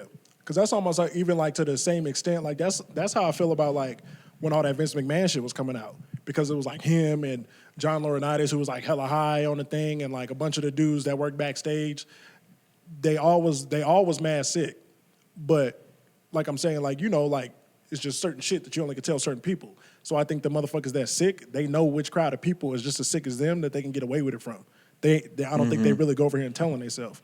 So what I'm saying is, I really think a lot of these sick motherfuckers is like way, way calculated with a lot of the shit they be doing. Oh, and that's yeah. why they get away with it for so long. Absolutely. Granted, they shouldn't, but like, you know what I'm saying? Like, there ain't no way you should be able to just be having little girl draws in a bag. Like, that shit is crazy to me. Like, how do you hide that? They're the most if anything, this like doc should teach you like those people are the most calculated people ever. To be able to have all these parents think that you're there for their kids' benefit. Like, I'm walking your kids around the set, and then I'm kikiing with you, making you think that relationship is great, and then now you think it's so great that you let me. And you want to work at a kids network, and you know kids are impressionable. Yeah. So you could switch their mind like, oh, your parents ain't really out here for you. This is this. I'm the one that's doing this. I'm the one that, like, that shit is sick. And why the parents aren't around in this scenario, I have no idea. Like, there's no way that like No, the black parents was around. The Yeah. black motherfucker. But that's what I'm saying. Because Like, there's no way that we grow up like that. Like we grow up. Hey, don't go over there. We know that motherfucker is sick. I did try to call the cops on that motherfucker 3-4 times, and then some niggas like don't say nothing because snitching and shit. But No, you even seen it on Jeffrey Dahmer. The black woman was calling, talking about, no, I think there's something going on in this motherfucker. Like we have a sixth sense of this nigga is sick, and now cancel culture and not judging niggas. No, if that motherfucker has a trench coat on in the movies, and he look a little weird, we need to point that shit out, because now we got to a point like, oh no, he might not, no, but he might do, like shit. That's why the dude I felt bad for the most was Drake Bell's dad. Yeah. Because when he was like, man, I would always say that about old boy, that, you know, he was weird and I knew he was that way and da-da-da-da-da. So then when he got shipped out and his mama came in and he said, hey, I got one request. Don't leave that little boy alone with that man. Left the little boy alone with that man, and what happened? That's really one of my big questions. Is like, when you are a father, like at what point do you lose when you're a father? That's kind of what but like his dad was saying in a way, but didn't really say it. Is you lose in the end. When you're a father, you lose in the end, because in this society, the mom is always the champion. I understand that the way things are set up, like it's tougher for a man to like. Not saying it doesn't happen, but it's very rare situation. But like, me and the mom aren't together anymore. But like, we're putting our child in a business, and the mother and the court at one point both felt that I am the fit parent to do and lead him down this path. I had been leading him down this path. We had been in this business for X amount of years. What was it, like 3 years up to that point? 3 years up to that point of me fighting for him, doing what's in his best interest. And even just as the two parents, fuck the court, the two parents in the situation looking at, the mom's not around and the dad is. And the dad is giving you all the information. You ultimately have to go to dad to pick up all this information.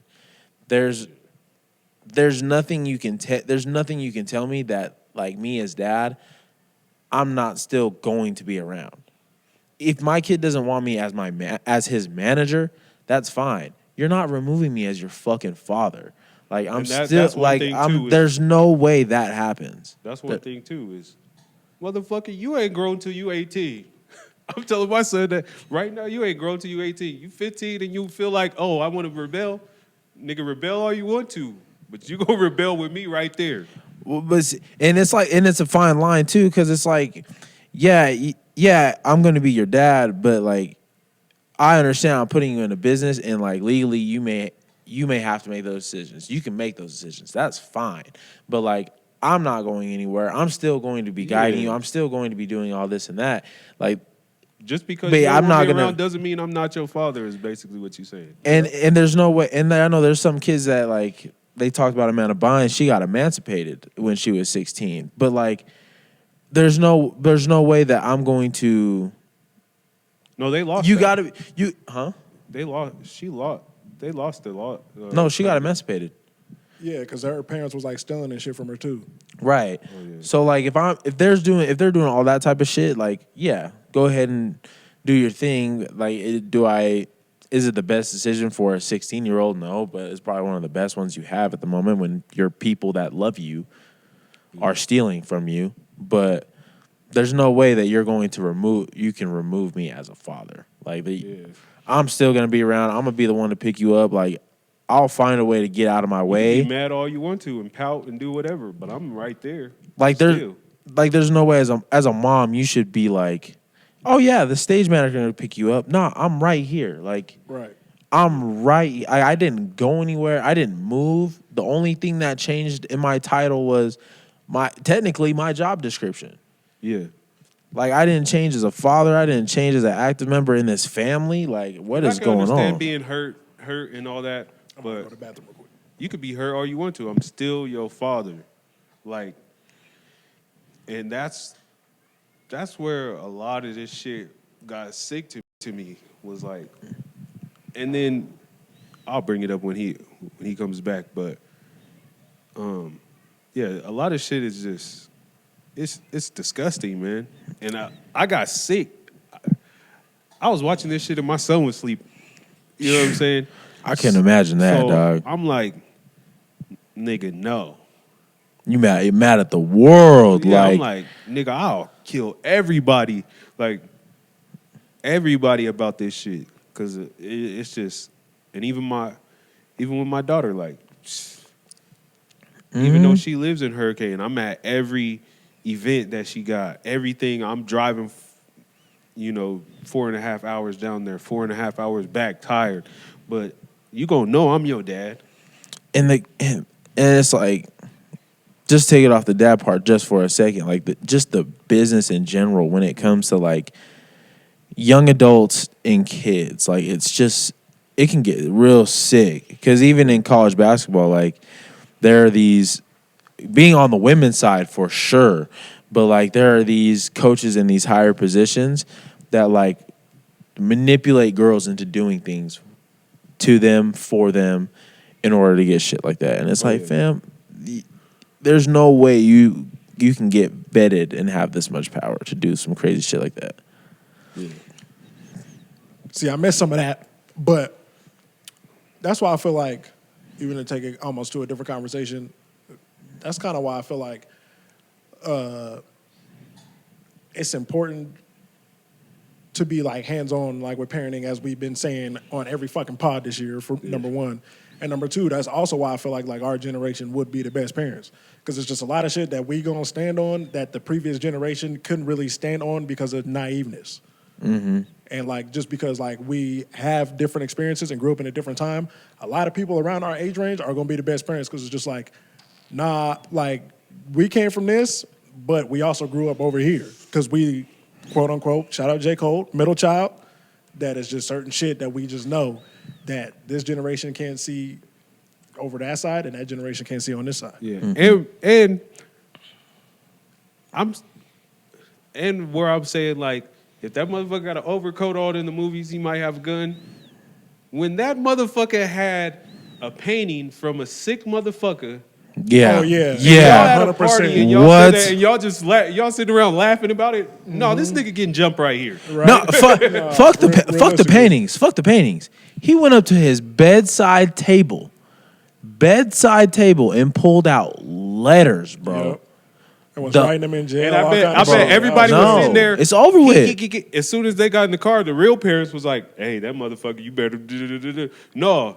You protect everybody in that motherfucking room. We not going back to Nickelodeon. Get them the fuck out of here. And on top of that, I want to touch on the Jennette McCurdy girl too, because she wrote a book a couple years ago. Mm-hmm. Now I don't know if it's a couple years ago, a few years ago. I think that was a minute. That was a minute ago. Yeah, I think it was right around the pandemic. She wrote a book. Yeah, and she was writing a lot about Dan Schneider up in that mug, and they offered her like $80K to not put nothing that he said, nothing about him in the book, and she was like, yep, nah, fam, not doing it. Granted, I ain't read the book. I don't know what it says in the book.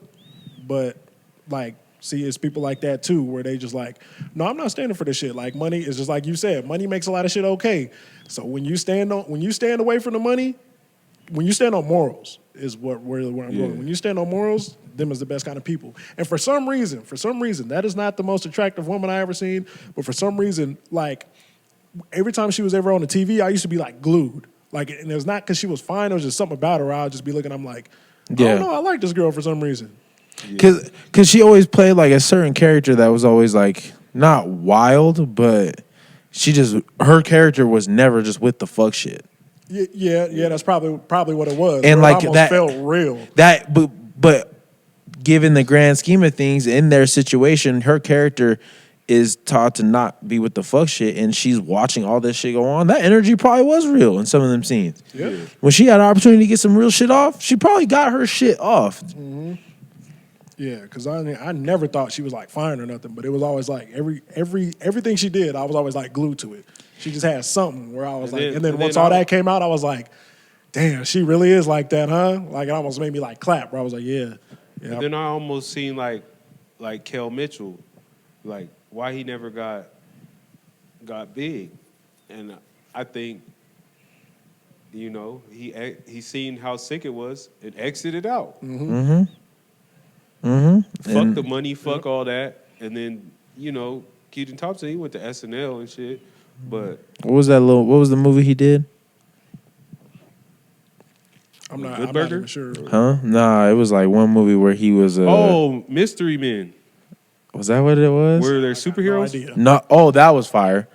There was And he was an invisible nigga. He could only be invisible when you wasn't looking at him. Nah, it was like it was almost like a Tubi flick where he was trying to help this girl that couldn't sing and shit.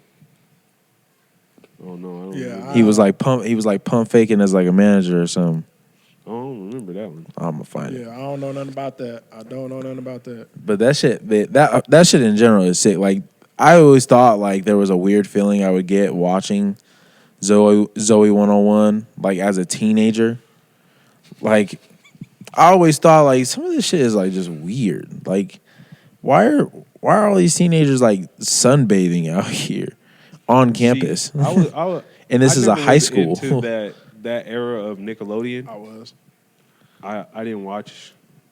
I didn't really watch that shit. I was more watching Dave Chappelle and Wildin' Out and shit. And I love Drake and Josh. I never even really watched that, to be honest. Like, that wasn't like my go-to things to watch. And shit, I was watching Teen Titans and shit like that. But I knew what it was. Like, it was one of those shows where you knew where it was. And like, the show I think I watched was like Lizzie McGuire. Like, shout out Lizzie McGuire. She aging like, talking about throwing a white woman on top of you. I wouldn't mind, you know what I'm saying? He said that's some elite milk. Man. But I'm with you with the Zoe 101 thing because I didn't realize it in real time. Like, you know what I'm saying? And then I just remember being older. I had to be like in high school, like 17, 18 maybe. And I just remember being at home watching that one day, like years after. And one day I thought about it and just kind of aligned it with my experience in high school. I was like, ain't no way these kids should be on an off-campus school by themselves. Yeah. Doing everything they be doing. A, teen pregnancy would be 100% in that school. Yeah.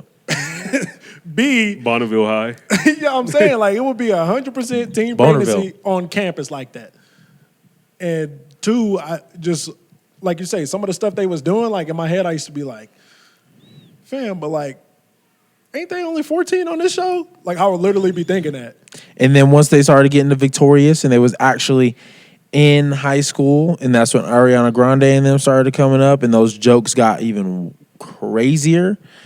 Like, put it in perspective, like how young they were. Like, I didn't think Ariana Grande was for real, like only 15 in that show. Shit, I did. She still looked 15. Well, she looked that way, but like I had seen her like on a couple other things. So like in real time, Yeah. I'm thinking like, oh yeah, all high school, like for the most part, all high schoolers are portrayed by young adults. Yep. Like I had always seen like things where there was be people ages 19 to 22 portraying these 16, 17-year-olds, which was my thought process. But then when all that shit came out, and in perspective how young she is and all them shits, I was like, man, that's sick. It's funny too because Sick like, work. I never really watched Sam and Cat or Victorious. I knew nothing about these shows. Like, I knew what they were, but like, I think like at that point I quit watching like new Nickelodeon shows. Like, I think I was a little past that age. So like when I'm seeing like a lot of this stuff, I'm seeing it for the first time. So I'm seeing her hanging upside down, pouring water on her. I start laughing honestly because in my head I'm like, ain't no way he wrote this. And everybody was like, yeah. That's what it is with me. I'm like, y'all really like, she did that in front of so many people and y'all just let it ride? Like, nobody was in the room talking about, you don't think that's crazy? Like, you don't think that's some overly sexual bullshit to be showing children? The water is absolutely insane. Or even, what did she do? Something where she was sticking something in her throat or something like that? Wasn't that something Her finger. Yeah. Or no, the potato So she thing. was squeezing the where it looked potato, like, yeah. It looked like she was jacking the potato off. Yeah, that shit was crazy, man. The shit with Everybody Loves Raymond, where the pickle nigga put that shit through the door. I was Yeah, like, come on, yeah, man. that was crazy. That's where I want to get at Raymond though, because there's no way you didn't catch that, and then on top of nigga, why did you eat that pickle that way? You had to have known something was going on. This nigga took the most like passionate bite out of this pickle. He took the money. Passionate bite. That's what it was. The passionate bite is crazy. I was like, nigga, why he bite it like that? Ew. Out of all the doc, he was like, why he bite the pickle like that? He got a point though, because that's what they was doing. They was trying to make it sexual, like in Then weird they ways. went over. Then that nasty motherfucker got 16 months.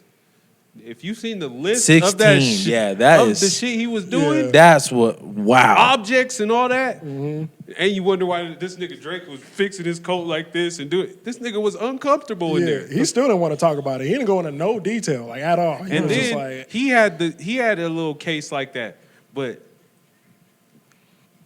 I think he needed more help. He said, I finally went over here and these were the first people that like actually helped me. yeah, But that's another thing is the rehabilitation from that. Your mental, everything is fucked up. You know, I feel So like you think you confused. You thinking it's okay, and you thinking that's what you do out in the world. And he projected that, Right. But no, you got to give this motherfucker more help. You want to, and see that's another thing is for the check. Even with the Wendy Williams shit, for the check, you'll make these motherfuckers not be okay. Like they're not okay, but you'll make them be okay for the check. Like no. I think the Wendy one's a little different though. No, she wants to do like. That's where he I probably think- wants to be in the limelight too. Those are probably some of his best memories is just being on the thing because he ain't over here getting sodomized over here. yep. So maybe the freedom was expressing yourself through the show, but you're not okay mentally when you get off the show.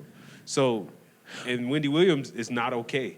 So like, you have to. But I don't think Wendy knows she's not okay sometimes though. I don't think Drake knew he wasn't okay. No, because I feel like you're a little. I feel not to try to like say one's worse than the other, but I feel like with Wendy's condition, like she literally like has very passing views about what reality is and what it could not be, or like her decision making in that point, like it's off and on. Whereas Drake is still more conscious and he's having more of an ability to make these choices. Like before he even gets to any of that projection, like he has his substance abuse issues. He does go to therapy for a little bit. Like there are still steps that Drake is actively taking himself before someone's but pushing even- him to do even it. The substance abuse. What do you think he's coping with? Right. He's not okay. Yeah. But I'm not saying that therapy's for everybody, but he was in a situation where he couldn't control the situation. Like this is a 40-year-old man and you're a 15-year-old boy. Right. Your right. mom put you in that situation. Yeah, you're never the same. And for the most part, I think he knew that, and that's why, like he was saying, he ended up doing the shit he was doing in his life. When y'all talk about Wendy Williams, I don't even know what the fuck y'all talking about. But Oh, you haven't watched that doc, so yeah, I don't Oh know yeah, her that. doc is nasty. she has like almost like dementia, early dementia type thing, and she's been showing signs of it, and they've been still putting her on the stage. The big thing is that like she wants to be on the stage, she wants to be in front of the camera, she wants to have that stardom and interaction with people, but because she is so sick, she can't make right decisions for her in her right mind. So there is like an estate of people that are watching over her money, watching her go through all this, and the people closest to her, there's like some family that should be taking care of her, but they got beef, so the estate doesn't trust them. She has her son who has, for the most part, it's not her son. It's a manager for the most part that's been taking care of her, but like he eats as much as she eats. Like between the manager and the son, they eat as much as she eats. So when she wants to get on camera, they're like telling her no, but then she'll fight it. So then they just appease her. So they put her on camera. But when she wants a drink, they just hide the alcohol, give her a drink that's not alcohol. So realistically, you shouldn't be putting this woman on camera, but she's so adamant. So you try to just keep the peace in that way.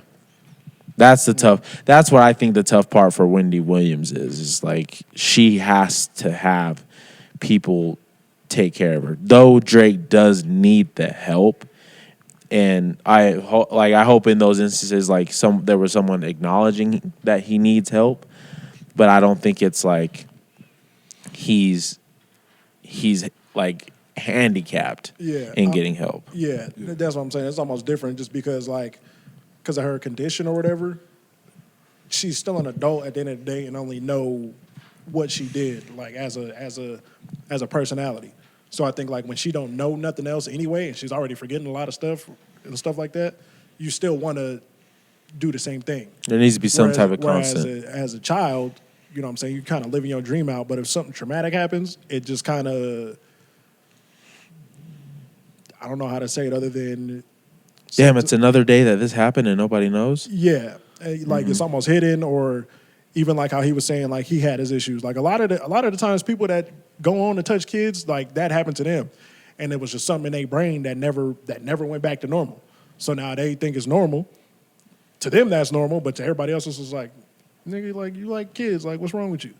Mm-hmm. And like as fucked up as that is, like they still should be shunned and shit like that, but I mean, if motherfuckers just wouldn't be fucking around with kids in general, especially when their brains are still developing, stuff like that, because it's like I always say, like kids only know what they see and what you teach them. Yeah. If you touch a 10-year-old, he thinks that's what's supposed to go on for the next 50 years of his life, that's what he gonna go do. It's fucked up. And if you never really, like, this nigga got 16 months. Right. So he could just get out, get another job, and go touch somebody else. And then he gets signed by Disney. Yep. And he's sitting over there with Zach and Cody. Fam, with the same type of little white boy, right? Like that's Leonardo DiCaprio. That's his type. That nigga, then these two. Yeah. Like, when is enough enough? Mm-hmm. You ain't that much of a speech coach, motherfucker. Right. I can find 20 other speech coaches that may not have the accolades, but could be just probably better. Right. You get to a point where it's just like you said on that one pod, like you got to get to the root of the problem. Like we just like this dude because he got numbers and money, or like do we want a safe environment for children? Which is exactly what these TV shows are supposed to be, which is exactly what these TV shows are supposed to represent. And they kept saying we got safeguards. Motherfucker, you ain't have safeguards for fucking 20 years. Fuck are we talking about? Now you all of a sudden know what safe is? No, y'all don't know what safe is. Shit, we expecting all these like certain places to have these moral high grounds, and we in the country of lack of moral high grounds. Big facts. Because realistically, as much as we want to put the blame on these companies for hiring these sick ass niggas, it's like, all right, but if there was the reform, I don't want to get into this, but like we don't have to. But if there was a reform in place for the convicted felons, the convicts, these sick niggas, where the percentages of it happening to them and then perpetuating it, if we can actually just catch it, rehabilitate them, actually make them working members of society instead of like just jailing them or giving them 16 months, like I feel like we'd be in a much better place.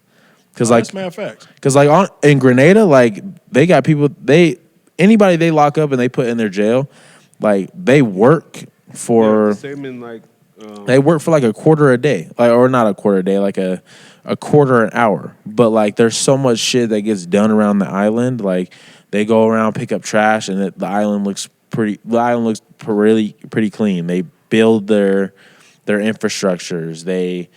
They work in the bread mill. Like there's so much shit that just keeps going forward, and you're teaching them how to be working members of society still, instead of them like that's how it sitting is, with their like, sick in, shit. Like, I'm trying to think, what's that shit called? Morocco and stuff.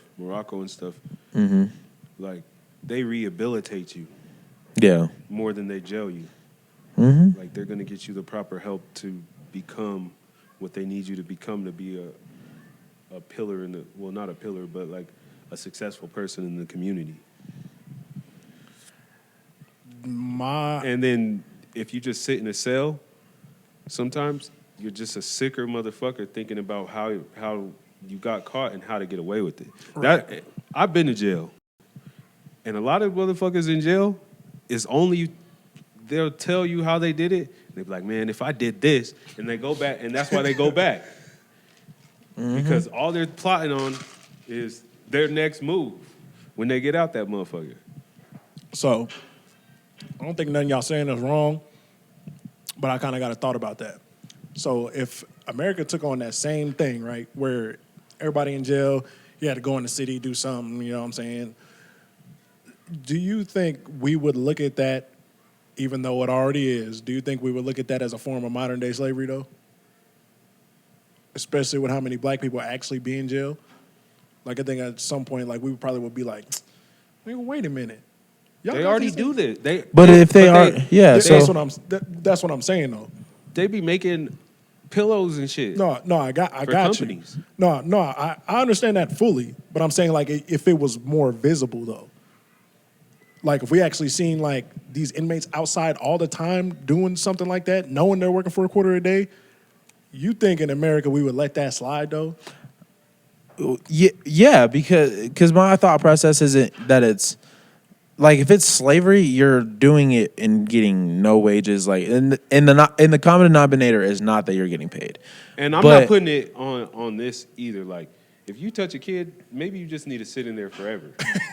Well, you know what I mean? But even in that, like, there's got to be like certain classifications for crimes and the degree of the crime. So, like, if you're in there for, say you're in there for a DUI, you're in there for what's like a max, like 3-5 years for a DUI, depending on what happens. Yeah. But if you're in there and you know you're gonna get out, that you can't go in and then come out shittier. Like, they have to have some type of structure. The structure that you have isn't just waking up in your cell, going to breakfast, going outside, and then going back in the cell. You gotta have a job, you gotta have some type of trade, something else that you're learning so that when you get out, you're still functioning in society. So you're not institutionalized. Yeah. I got you. I think that would be something that needs to come about if America was to do that. But will they actually do that piece to make sure that the whole happens? No, I don't think that'll happen. And even I don't want y'all to think I'm saying like that shouldn't happen or it's wrong. Yeah. I'm just saying that the optics of it, like immediately somebody it would like look me crazy, would take it as racist. Where I'd be like, nah, why y'all got these motherfuckers out here working for a quarter a day, which is basically free. No, I say like, you put these motherfuckers in the military. Right. That's where I'm gonna agree. You put them motherfuckers in the military and you start fighting for this motherfucking country. Yeah, especially you murderers, go get on that front line. Absolutely not. Absolutely not. Why not? You gonna give a convicted felon access to the military? Oh, a nigga that just did some credit card fraud? Go over there and start working out, motherfucker. It's time to go. You stole a nigga's identity? You got a new identity over here in Kuwait, nigga. Shit. You going over here, nigga. I'm with him, low key. Oh, you shot somebody? No, you raped the kid? No, you sit in that. You gonna sit in solitary confinement. Nigga. You murder. You going to jail? You going to jail for murder of 3 bodies? Go ahead in the military. Yep. Go sit around on the front line. You want to kill niggas? No. Kill niggas for us. Yep.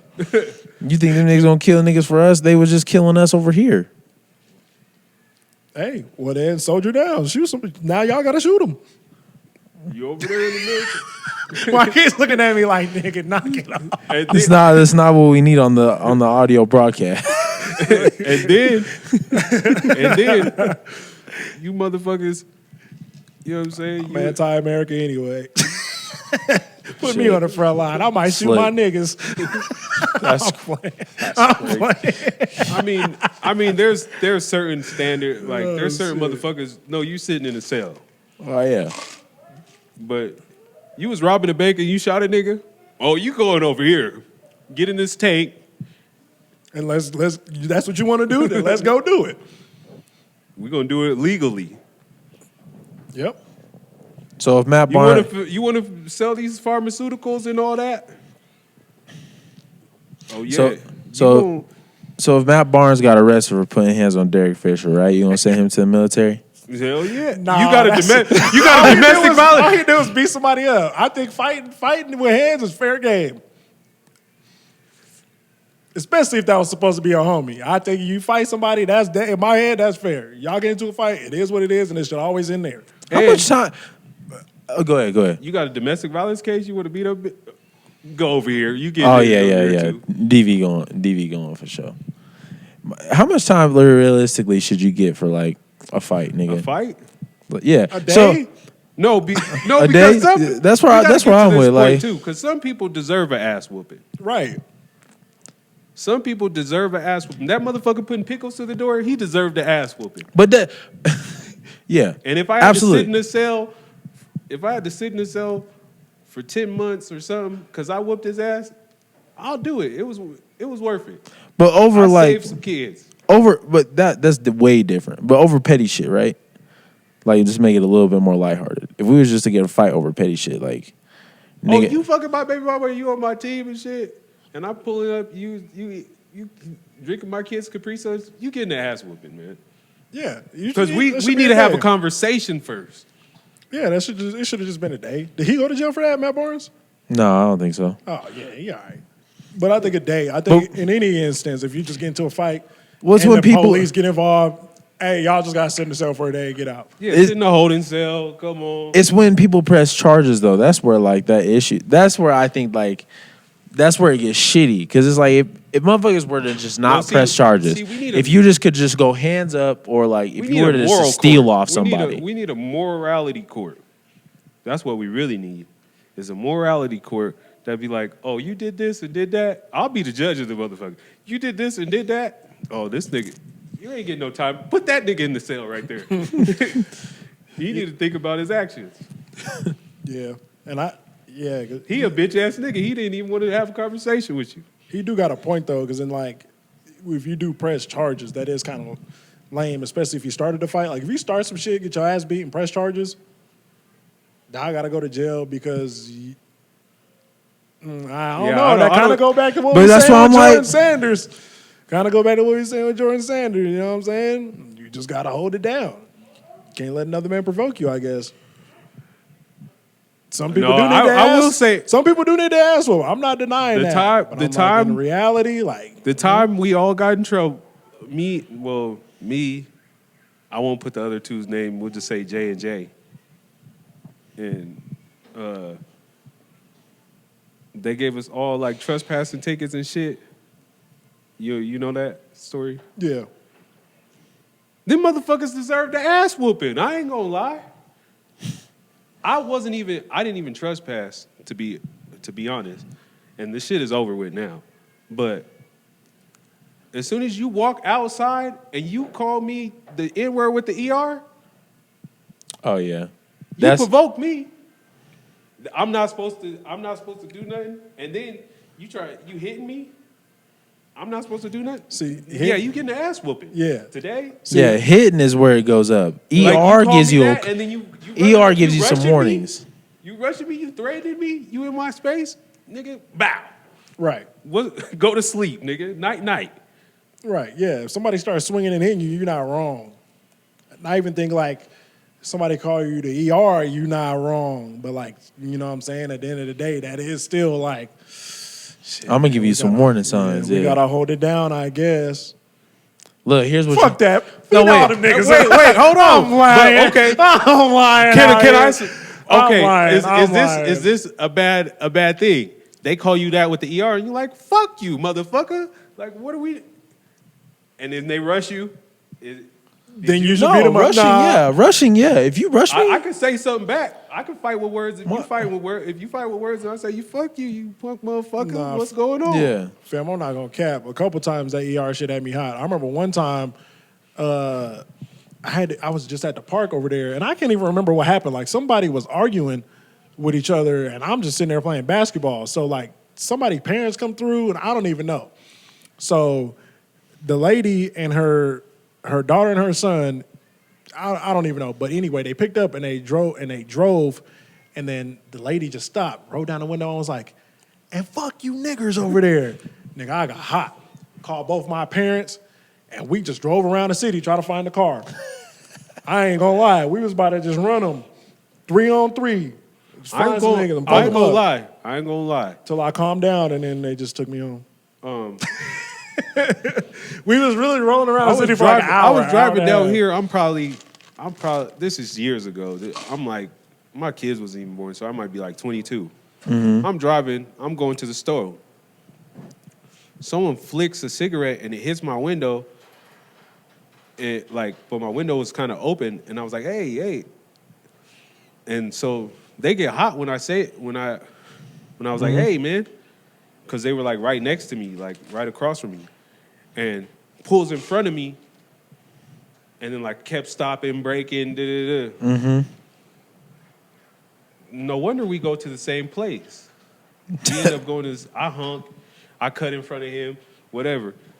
We end up going to the same place. I got out and shot the fair one. I opened the door, he closed my door. So I open the door again, I step out, and him and his girl is out there.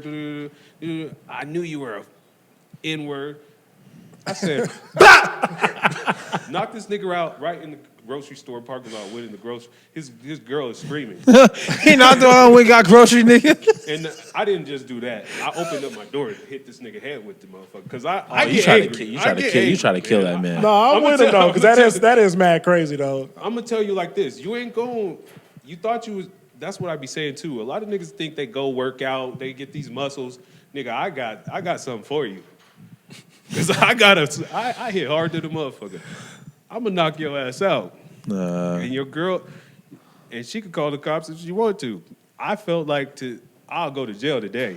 See, you didn't even have to take it there. You could just win in the store. But you see me park. You wanted to escalate the situation. Well, nigga, I'm Cadillac. I'm the king of escalating situations, nigga. Yeah, I'll put a TV in the dash, everything. You rapping with Kendrick Lamar right now. You know what I mean? Me and my big age, man, I'm gonna play it like real. I'm gonna play it strategic from now on, because it could be like this scenario, right? You in a party, and you talking to this shorty, whether it's a party or a get together, whatever. But you talking to a shorty, nigga walk up, he start talking that cash shit. It could be a white dude even. He start talking that cash shit. He be like, "Oh, I'll call you. What's up, my nigga?" Like just shit you don't fuck with at all. Shit you don't fuck with. He making you look weird around this girl. You feel embarrassed. You be wanting to fight the nigga, right? Nah, you gotta flip it. You gotta be able to be that nigga friend. You start going around the party. You being his homie. You start gassing him up. You be his drinking partner. Make him take a couple shots. When they say, "Oh, you nah," tried to stay. You were calculated. You one of them sick motherfuckers on nigga. No, not at all. Because you get him nice and drunk. You know, they take one shot. Oh no, I'm good. Take one more, bro. Take one more. That one more turned to another one more. So boom. By the time the party ready to go, they want to leave. He hop in his car. He drive off. Nigga, I'm calling the police. Oh, this nigga. Hello? Crazy. Yeah, it's a Dodge Dart leaving the scene. Over the piece? No, because he called him the ER or Yeah, the nigga. He said, "What up, my nigga?" You was calling me out my name. You was calling me out my name. You a white dude. You said you called me a nigga ER nothing. All right, for sure. I'm gonna get you. I mean, yeah. I'm gonna get you. I'm not gonna get you in this moment. I'm gonna get you. I'm gonna get you nice and drunk. So when you grab them keys, yep. No, I remember one time I was at this party. I should bleep the names out, but I was with Miguel and them. And I don't know, do you know Miguel's homeboy? Yeah. Bro, he just kept popping the N-word off. He Right? he be doing that, dog. And I ain't gonna lie, probably the first 2 or 3 times I let it slide. The 4th time, he wasn't saying it to me though, but I just kept hearing him over there. The 4th time, I got offended. So I was like, Miguel, get over here. I was like, this your man over here? He was like, yeah. I was like, well, you better tell him to cool out with that, bro. I'm just gonna go over there and stick him real quick. And Miguel was like, nah, he cool. I was like, I don't give a fuck. I'm not with none of that. I don't know what black people y'all hang out with that let y'all say that, but I'm not one of them. So either you gonna regulate it or I'm gonna have to. So which one is it? And then Miguel go over there and told him, and he come talk to me. Yo, I don't mean it no offensive. I said, hey, I don't give a shit. If you see a black stranger walk in and you don't know who I am, I need the respect for you to not even be comfortable enough to say that shit.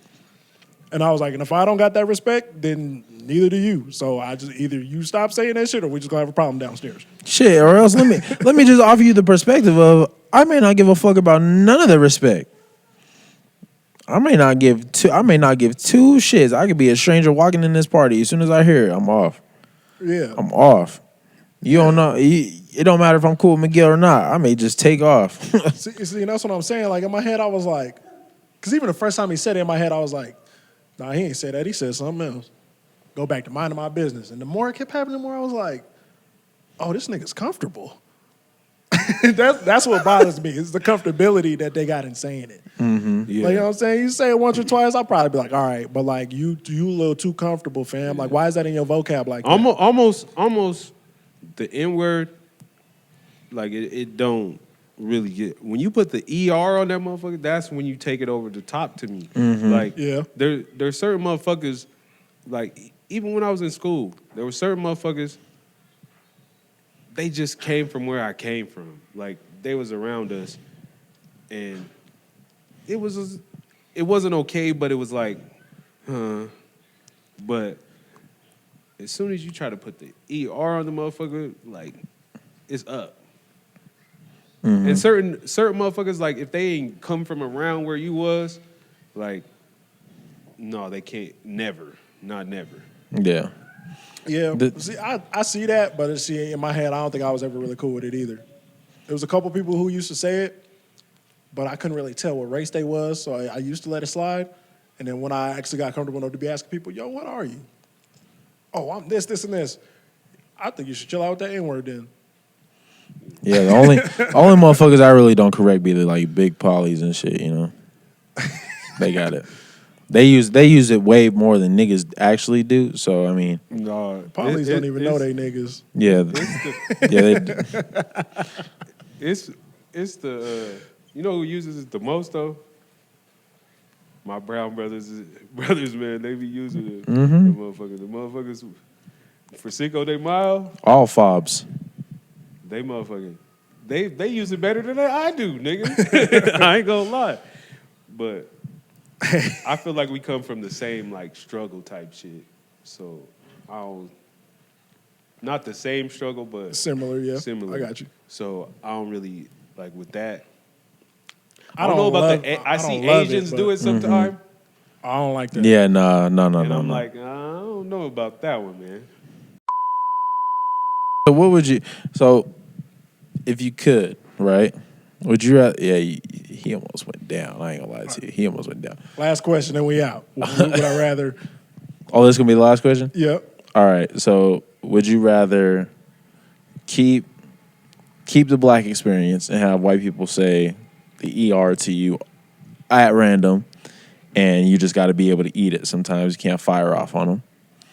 Or would you rather have the white comfortability to be able to say and call any black person you want, nigga? What? Would you rather be a black man Yep. that has to take, White people calling me the N-word? yeah, or would you rather be a white person that calls another black person?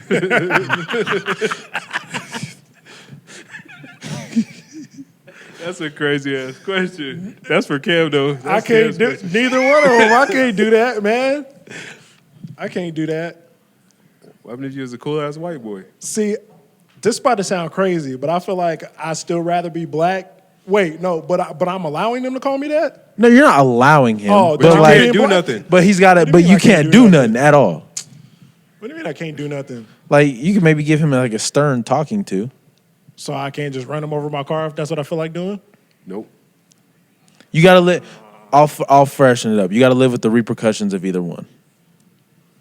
So if you fire off on this white man for calling you the N-word, you got to deal with the repercussions of going to jail and him pressing charges. But if you're the white man, whatever happens after you call that man the N-word, it's just you got to live with it. See, I still rather be black. I can't be white and just be hateful. Like, that's not even in me. But, like, you know, if you want a problem, I'm down to have a problem, but I can't just... Isn't hateful? Nah, but I wasn't with that, though. I felt like That's what I'm saying. It ain't got to be out of hate. that is some form You of just hate. want to feel... White people just feel mad comfortable being able to say it sometimes. So it's just be like... I feel like that is some form of hate because he's, A, either misinformed or don't give a shit, and B, don't even have enough respect to not say it in front of a black stranger. So I do feel like that's a form of hate. That's why I was so offended by it, because I'm like, you don't know me from a can of paint. Either you don't like niggas or you don't respect me. And if either one, I'm not cool with that.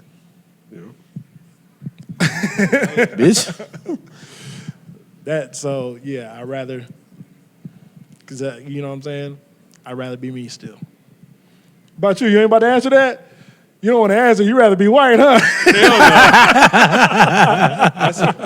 I already said this before. I'm just playing. I don't know if I said it on the pod, but I was like, in any life that I like, even if we were reincarnated, I want to be black again.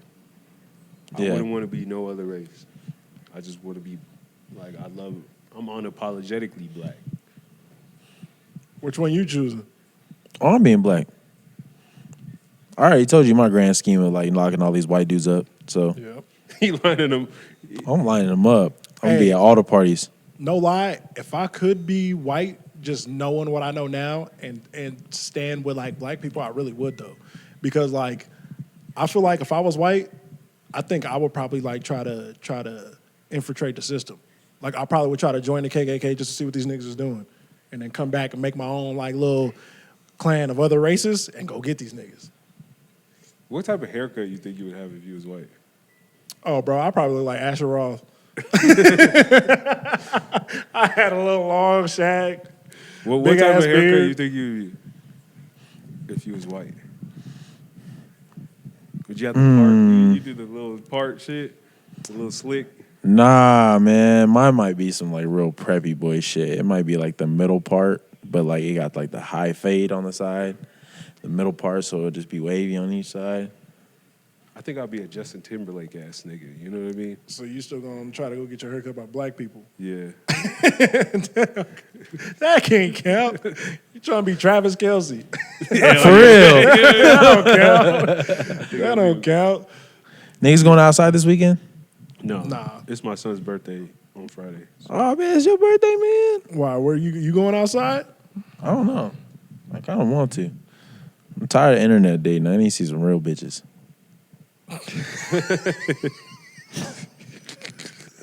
Man, we got it. This is